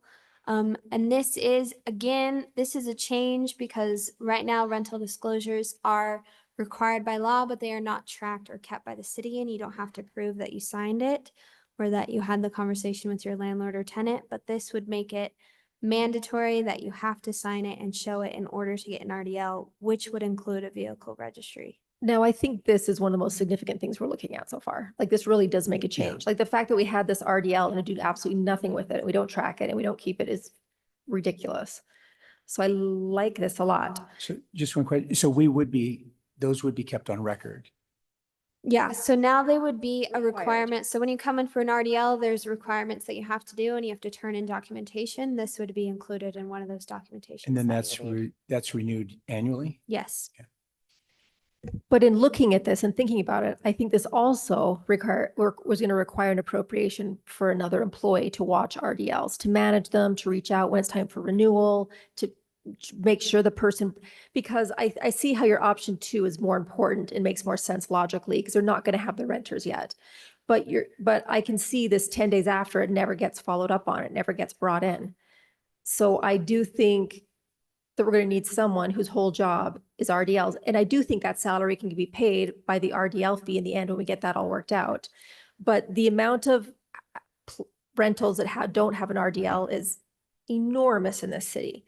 But if we had someone tracking that and looking at past RDLs and who didn't renew and checking up on them in their spare time while they're doing this stuff, I think it would be like a game changer.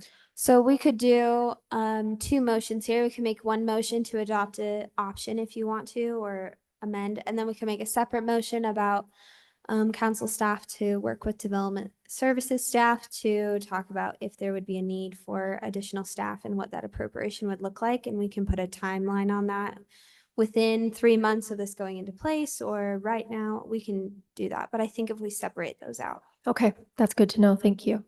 In the meantime, it's probably just worth mentioning that in our meetings on this, that Scott Johnson said, and now this was just an idea at the time, but he currently has his code enforcement officers split, divided up geographically around the city. But one of the things he's contemplating is giving them thematic assignments instead of geographical assignments. And one of those thematic assignments being monitoring rental licenses. So that'd be something that he could present on as far as whether he thinks that he needs more people in order to make that work. And that could be included when we come back, Yeah. if there's a motion to come back to talk about all of that. We already know they could barely cover the city with the complaints that they are doing now, though. So I don't know, I'm concerned about that. Oh, question. Is 10 days long enough? Or is, I mean, if you come in and get a license, can you rent something in 10 days or would it have to be a month? Well, You can put, go ahead, Brian. I was thinking the same thing. I actually was thinking because this didn't occur to me until we were sitting here today, that one of the other things that's not on the slide, but is in the current draft of the resolution is an ongoing requirement to update it anytime information changes. So, you know, we can look at that internally as staff before we bring back the actual language to you. But, you know, one option would be, it's not 10 days, but it's within 10 days. It's not within 10 days of getting the issuance, but it's information. 10 days, within 10 days of having a renter. That makes sense. So, And also I thought we really need an online portal, right? This information has to be stuff that they can input through a website easily and quickly and easily change the cars as people move in or out or Right. whatever. George? So I'd make a motion that we adopt option 2 and that we instruct staff to come back to present to us about any staffing implications that might have, and we could make that determination with more information and feedback from staff. I will second that. All right, any comments on that? All right, I'm sorry, could you repeat that one more time? I did. To adopt option 2, and then a second part to instruct staff to come back at future meeting to discuss any staffing implications. Help us understand how they're going to adequately tackle that job. all right, any discussion or ready for a vote? Do we I need have to clarify discussion. it's within 10 days of occupancy, or is that understood? I made a note of that. Okay. So I'll make sure that we get that changed Okay, and we'll bring council- it back. Counselor Whipple has a question. Or On the comment. vehicle registry, I think it's a great idea, but in the case of ADUs, why wouldn't we also want to require the registration of the owner's vehicles that are operating out of the property? The second question I have is about the rental disclosure that we do. I would love to have this apply to complexes that have more than 5 units, because that way we are sure that tenant right information is getting out to the people in those complexes, which also can be predatory and treat their tenants badly. And we've also had problems with those complexes having parking spill over onto the streets and things like that.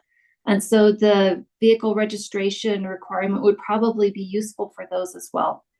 Thanks.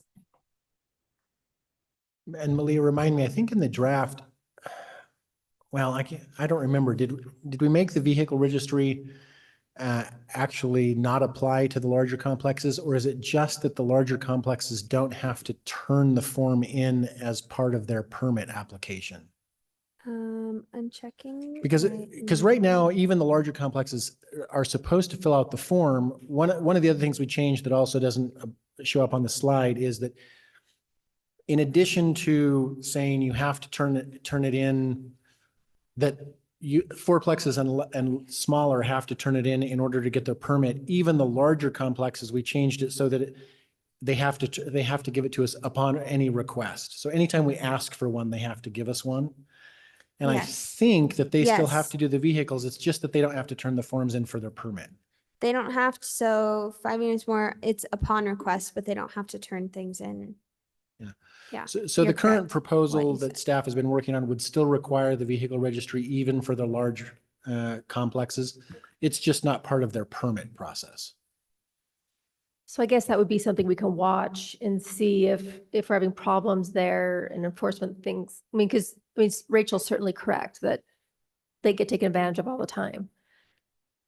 Right. And, you know, one of the things, again, as we've had code enforcement discussions about this, one of the things we've been talking about with code enforcement staff is making code enforcement a little bit easier in certain instances by, instead of going through, when they're in violation of the code, instead of going through the process of trying to prove the code violation in a criminal code enforcement action, we just revoke their permit.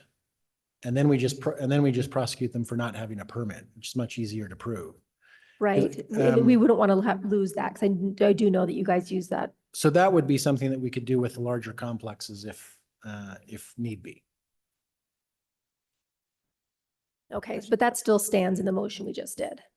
Okay. Right. I think all of that is covered. It's just And- upon request instead of required for the RDL. Yeah, I think listening to Counselor Whipple's comments, I think everything that she's concerned about is kind of included in what we've just discussed in planning, unless she actually wants the big complexes to have to turn the form in order to get a permit. That's not currently contemplated. But she did say that the owners, because we want ADUs to be owner occupied. Yeah. The owner's vehicles need to be registered as well. Is that part of what the That's motion a was? good point. That was not part of what That we is had. currently not part of the. I code do think we amendment. should include that. I do too. Can we Because it would make- also help enforcement know that that was already down. Because they're going to see the owner's cars there when they're doing their. So we can enforcement. make a substitute motion. Rachel, do you Well, want to make a substitute motion? Actually, I have a different suggestion, but let me just throw this out because it occurred to me, and maybe it's a bad idea, but it occurs to me that maybe we ought to hold off on that until the one that is about requiring ADUs to prove owner occupancy at the time of their permit application and include it there. That registering their vehicles is part of them proving that they are the owner good. occupants of the ADU. That's a good idea. Then it keeps the renters and the owners' paperwork separate. Yeah, I like that. I like that resolution. Thanks, Brian. All right. We good for a vote? All right. Counselor Garrett, Yes. Counselor Handley, Yes. Counselor Hoban, Yes. Counselor McKay, yes. Counselor Whipple, Yes. Counselor Bogdan, Yes. and Counselor Christensen. Yep. All right. What's number 4? K4 is what we just talked about, which is requiring upfront in the list of things that are required to get in order to receive an RDL. If you're applying for an ADU RDL, that includes documented proof of owner occupancy upfront in the list. It is required through other means, but not direct when you're initially applying. All right. So we could also add registry of their cars to this. Yes. And again, this would be renewed annually. So this would be submitted Agreed. annually.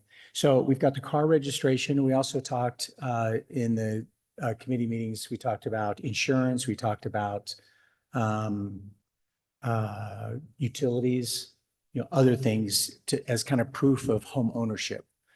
And I don't know, maybe it's 3 of the 5, 2 of the 5, something like that. We talked about narrowing it down and making it very difficult for someone who wasn't an owner, an occupying owner, in order to get the ADU license or the RDL license. So does that anticipate that discussion? Is that anticipated, or are you just suggesting No, limiting it to so this? this is just, yeah, we're anticipating that, and we're going to talk with zoning and legal to make sure that those requirements, like if it's 3 out of 5 or all 5, like Yeah. anything required in that, we haven't looked into the exact documentation of that, but we wanted to get a motion to say that we would do it, and then we'll bring it back. Okay, because I don't know that many documents is needed. But it seems like for someone to enjoy the ability to have an ADU, it's not unreasonable to ask them each year to demonstrate that they are the owner and to provide the documentation so that the city isn't chasing them. This is a very proactive way of having the individual, the owner, demonstrate their ownership status. Craig, I would like to also point out that we're having a problem with too many vehicles being in these locations. And so I think if we have the owner's vehicle information and the renter's vehicle information, it's another way for us to prove, or for them to say, okay, you have too many cars and you don't have enough off-street parking. How are you going to remedy that? All right, well, I'll make a motion then that we adapt the documented proof of owner occupancy plus the 6/26/30 license application. Yeah. So just that staff will come back with a code amendment to 46.26030 that requires documentation of owner occupancy for an ADU RDL, And And just, do vehicle registry. including vehicle registry, but not limited to. All right, do I have a second? I'll second it. All right, any discussion on the item? I have a quick question on vehicles. Would that also include trailers or boats or other things that they're parking under our current definitions, Brian? under our current definitions, no. Because those types of vehicles have their own, I mean, you can, or it's a question of what you want to be included, but under our current separation of definitions between regular vehicles and recreational vehicles, unless we specifically request recreational vehicles, that wouldn't be included. Okay, because I wouldn't want them to be able to say, yes, we've got enough parking spots, but really one of them's taken up by a camper and another one's taken up by a boat. That's the only thing, but other than that, I'm hugely supportive. Thank you. All right. Any more discussion? All right, we'll take a vote. Counselor Handley, Yes. Counselor Hoban, Yes. Counselor McKay, yes. Counselor Whipple, Yes. Counselor Bogdan, Yes. Counselor Christensen. Yes. And Counselor Garrett. Yes. So that passes 7-0. All right. Okay, Are five you and so s- proud of us, Malia? I am actually. Excellent. Okay, 5 and 6. So this is motions for technology. Like I said, zoning is already kind of working on this, but this is just a formal motion from the council, a formal direction from the council that they want zoning to come back with an official report regarding appropriations, how it would be used, and a plan for it. So that's motion Thank you. 5. Okay. Want to speak to this, Craig?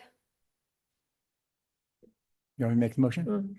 Yeah, and what, like, I don't know, Craig and I have talked about this, Yeah. and we think that there's so much AI or software available where our goal is to make this way less a person have to go to every door and try and get a hold of somebody and knock and walk around the house. Like, we want to try and simplify managing things and knowing, when bills of sale happen, so that when something with an ADL sells, or I think there's so many different things we can watch.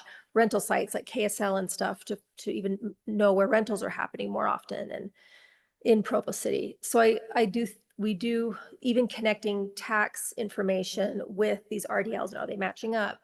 But we don't even know what's out there. Like, I'm not a computer person. Yeah. So, but I think there has to be stuff out there that can help us and make their job easier and less human intensive. Yeah. So that was. So that's what development services is looking into Okay. now. This is just a formal request Great. from the council to them. Yeah, well, I would make a motion. I'd make a motion that we adopt the staff recommendations for technological tools and education campaign. Would you want to do the educational campaign separate? Yeah, let's do the education campaign separate because there's a couple specifics there Okay. that we're looking for. I'll second the technological tools. Any discussion on that? All right, we'll take a vote on that. Counselor Hoban, Yes. Counselor McKay, yes. Counselor Whipple, Yes. Counselor Bogdan, Yes. Counselor Christensen. Yes. Counselor Garrett, Yes. Counselor Handley. Yes. So that passes 7-0. Now, as far as the educational campaign, what are you looking for from us specific, like CK target audience would be the whole city? Yeah, so this is what I'm looking for. I had a discussion with Counselor Christensen about an education campaign, and we kind of came up with some ideas, but we realized this will take a lot of staff time, which is totally fine. That's our job. But it will take, if we're doing this, it'll take staff time away from other things.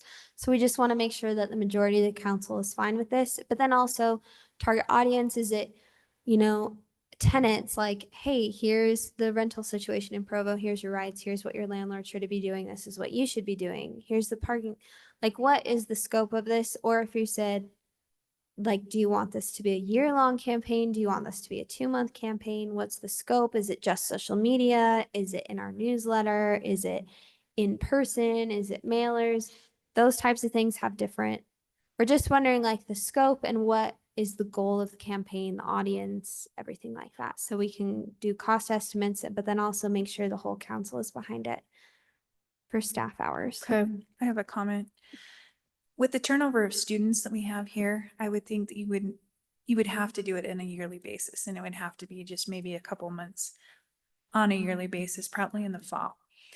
I don't see a year-long campaign doing anything unless it is on a yearly basis.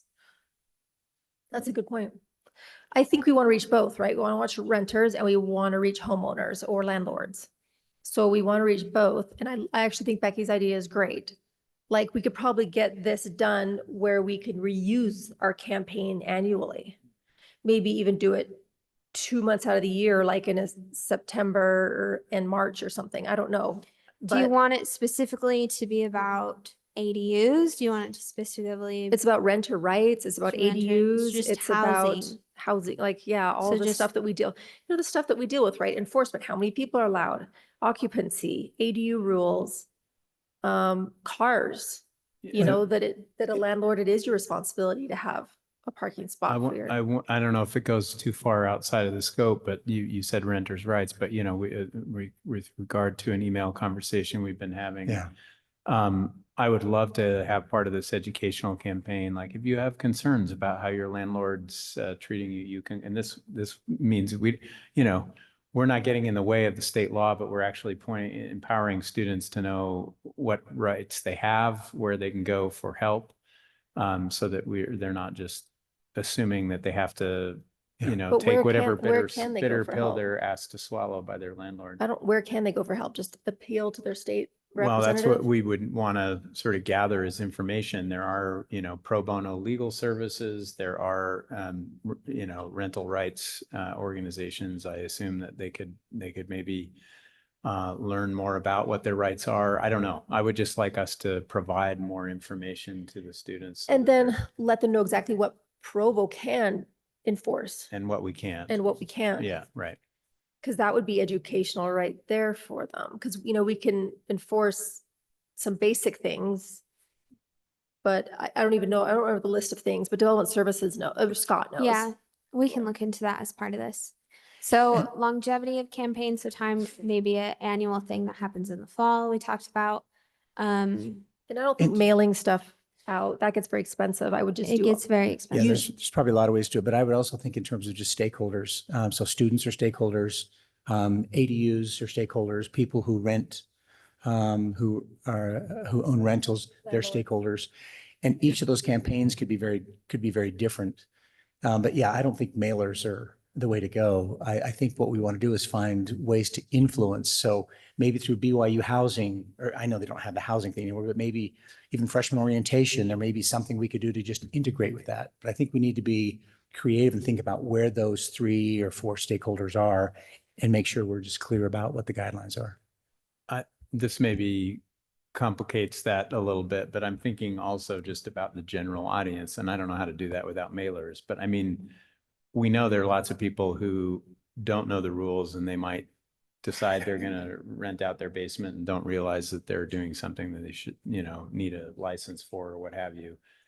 So I still think there's value in just saying the stakeholders are all citizens in the city, because potentially if we can create enough of a culture of understanding about what the process is, and we're maybe hopefully more likely to get compliance, that's not very helpful for solving. I don't know how to solve that problem, but I mean, I think the stakeholders are important, but I think we're probably missing a lot of other people that need to hear it. If we just go, to people who are currently renting, right? Because we're thinking about people who might potentially. And it could also be a sequencing. Maybe we start someplace. Let's see if it works. I love, how do you measure success? We could spend a lot of money and not move the needle at all. So maybe we take one of those groups and build out to everyone needs to know. I don't have a problem with it coming out in the utility letter either, but we do have a lot of stakeholders who don't live in Provo. So I think just targeting Provo, I think you also need it on the internet, you know, if that's Facebook, if that's wherever, but you're going to have to reach a larger group than just Provo if you're going to look at mailers. Okay, so maybe just a motion for, we could get a motion for staff to come back in a certain amount of time with an outline of something, and Justin I've might got one say thing real something. quick, just to clarify, is this specifically direction for council staff? Is this a request for enforcement to provide additional outreach? Is this a combination of both? I just want to make sure we're clear on where the request is going to. Is it direction for council staff, request of those that enforce, and where this is going to kind of live? I would And say it may be both. my gut would be to say that we want the council staff to look into designing an educational campaign, including talking to our zoning office to understand what they might get their feedback, and maybe potentially their role in that. But it sounds like other entities in the administration will, you know, we certainly want to know what Bill and everyone else who works with him thinks about this. You know, the zoning folks, especially, you know, Sandy's perspective on parking, what have you. Okay, And if it takes a collaborative effort, then it takes a collaborative effort. we're good but- friends with them, so. it'll But be yeah, okay. I mean, I would just say, come back with the best recommendations for the most effective educational campaign Okay. that we can come up with that involves as many of the needed involvement of the city as we can get. I would second that. Do we have a timeline on the date that you want to come back with that? That would be helpful. Sounds like a lot of work. It's up to you guys, like 3 Yeah. months, like there's no rush, like Okay. after the housing thing, Okay, a month after that. sounds good.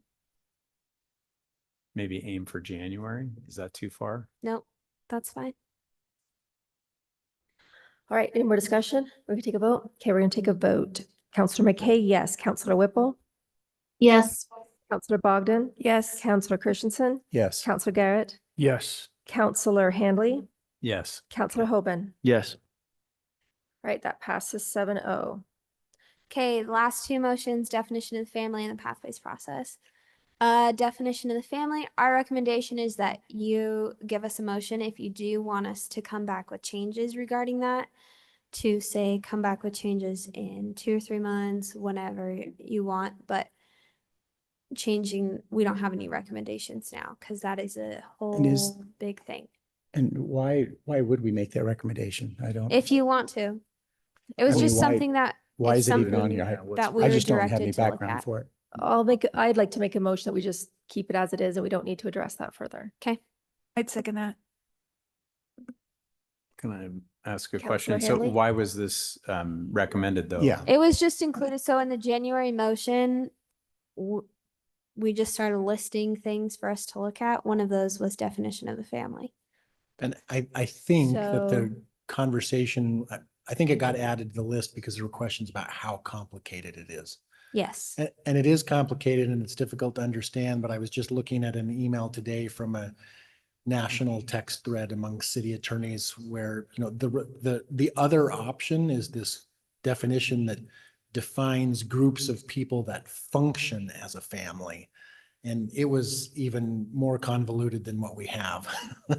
So. Okay, any discussion on that? I have All a right, quick comment, Okay. if I may.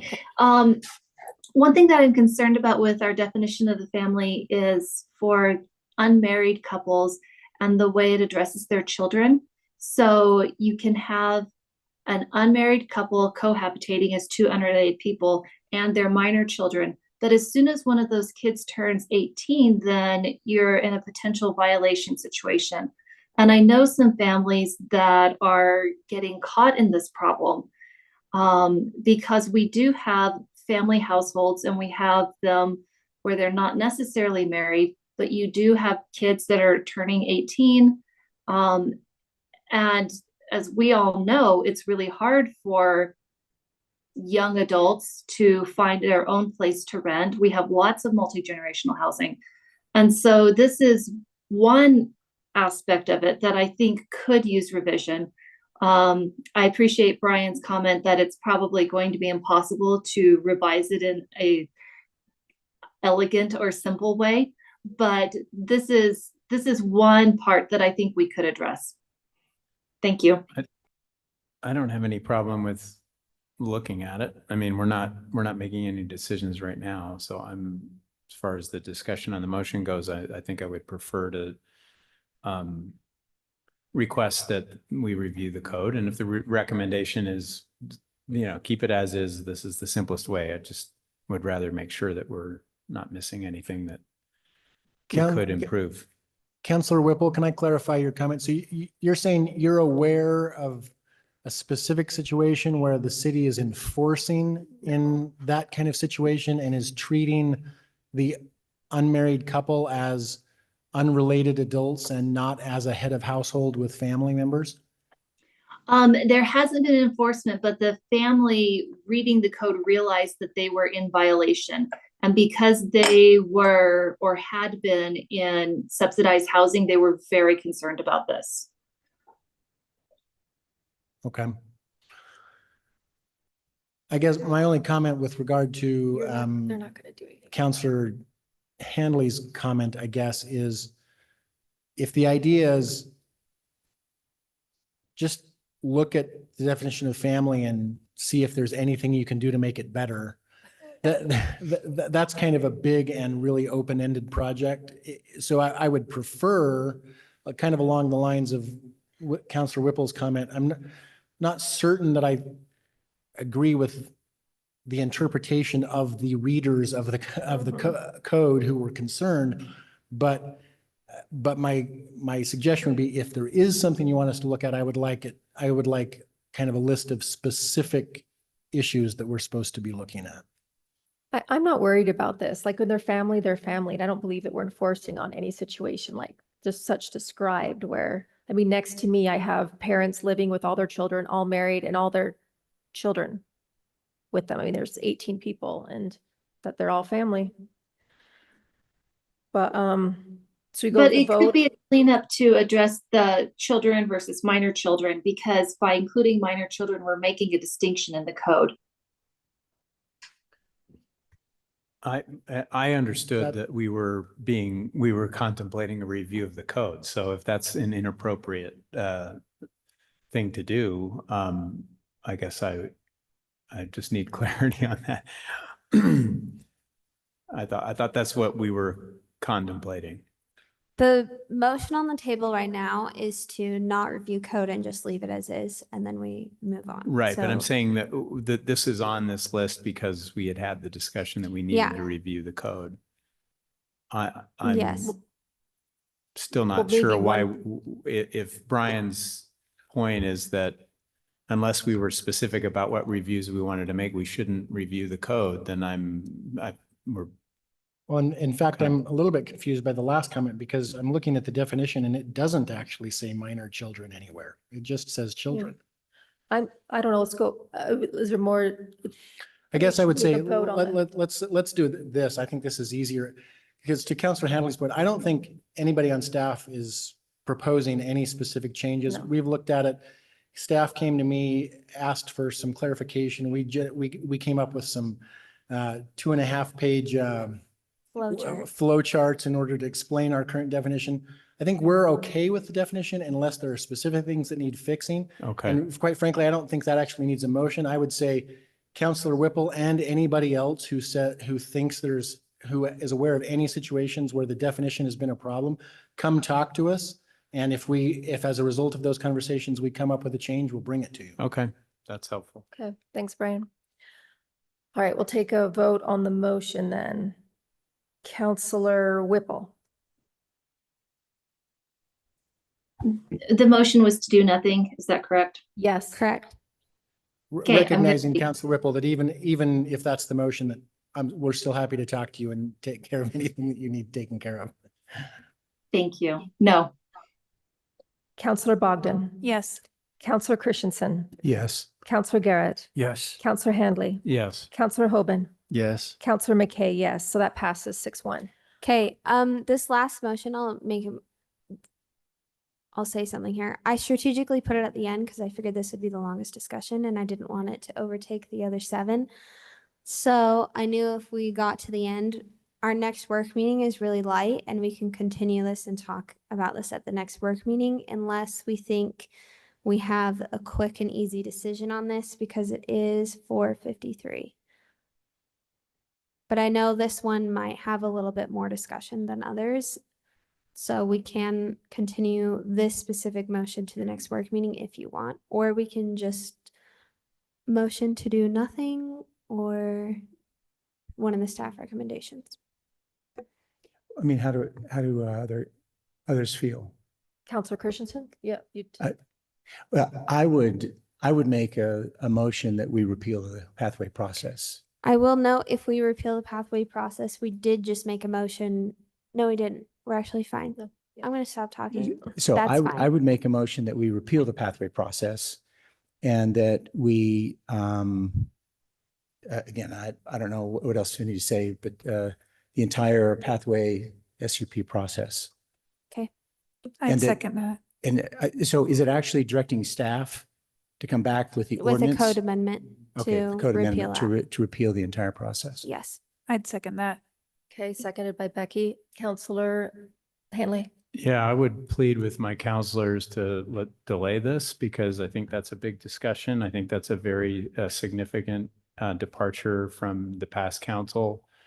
And I think there's some discussion and ramifications. If there's no discussion of a replacement for it, I'm very uncomfortable with making that motion at this point. So I would prefer a more in-depth time to look at it and have that conversation and then maybe make that determination. But this feels very rapid right now at 5 p.m. So I would prefer that we wait till our next work meeting to have that discussion. I think a lot of us have been thinking about this ever since we put it into place. Is this something that could be continued by 2 counselors asking to continue it? It's Yeah. not a planning commission Well- item, so. Well, it's not something you could continue invoking that rule right now. Any counselor could make a motion to just continue it. And if the motion carries by majority vote, it would be continued. But recognize that regardless of what your vote is right now, you're not actually making the Yeah, it's decision still right going to now. come back to us for So- discussion. So it's going to come back with a code change amendment, and the code change amendment does have to go to the planning commission, at which point you could invoke the rule after the planning commission in the evening council meeting. but It that's just a long gets the ways down road. process started. Here's my concern would be if you feel that strongly about it, then I would prefer to continue it as well. This has been a topic of discussion. I first made the motion back in April. Yeah. And so I've had a chance to do a lot of research, and I don't know that we're going to convince each other by going through a lot more detail. So if you feel like it deserves more time, I would prefer that we continue until the next meeting. And I'd prefer that we continue it. Well, that was what I was saying. Yes. Yeah. I mean, I no, I don't mean to disregard the thought that anybody's been making into this, but I think there's some more debate to be had about, what the alternatives are going to look like and why, or if not, especially we've just made 7 very significant amendments that have really important implications for any sort of pathway if one is not to be conceived by this council. I think that's very unfortunate, but I think if there is reason to think through a pathway that works better than the one we have, I'd rather have that discussion and understand where everyone else is coming from and whether or not they're open to those alternatives before I know whether I want to vote for a repeal. So I would rather have that time for discussion. Counselor Hoban. Is this just for an individual or This for a is for neighborhood? individual and Individual. neighborhood. And neighborhood. It's both. Well, let me clarify that. I mean, the neighborhood one is not really a special pathway. It's just it's a clarification where we just put something in the code to draw people's attention to something that they can do anyway. So even if we take that out, people can ask for a text amendment to a zone change anytime they want, whether that's in there or not. It was just put in there to let people know that there was another pathway that already exists. You can't really, you can't get rid of that option. So. Well, that's confusing, Brian, because we made them go through the whole signature process. Well, okay, you could get rid of that. The way that it's written right now for reasons, anyway, for whatever reason it was decided at the time, we're letting them do something they can do anyway, but adding an extra requirement to it. So you could get rid of the extra requirement and people could come back and ask for a zone change without getting the signatures. Well, But when we put that in, the council wanted the planning commission and the council to have some measure of how the neighbors felt about it. And so that extra requirement to the zone change process was added. yeah, this is an example of a complicating factor that I think we need time to think through. I mean, Well, given that it's 5 o'clock, yeah. that makes sense. I guess I'd just say that, but by adding the requirement for the signatures, we give the impression almost that like, if you get these signatures, then you got it. Agreed. And I think that that's a problem. Agreed. That was something. So we that either came need to up have the most. signatures and kind of live by it, or I don't know. It just seems like that almost people kind of look at you and like, well, I went through the process. I got the signatures and now you're saying no, even though Understood. there was always a possibility we could say no. Yeah. I don't know if that was communicated enough to them when they went through the process for signatures. Anyways, probably we need to discuss more. I don't think it at another was, because meeting. quite frankly, I think staff was confused by it as well. So I don't think they were advised that it was optional because I don't think staff knew that it was optional. Okay, so the motion on the table is to repeal it. So that's the motion right now.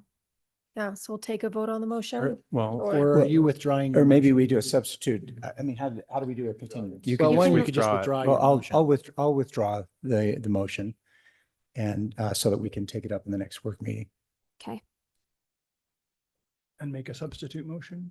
Sure. you can make a motion now, yeah. I'll make a substitute motion that we defer this item to our next work meeting.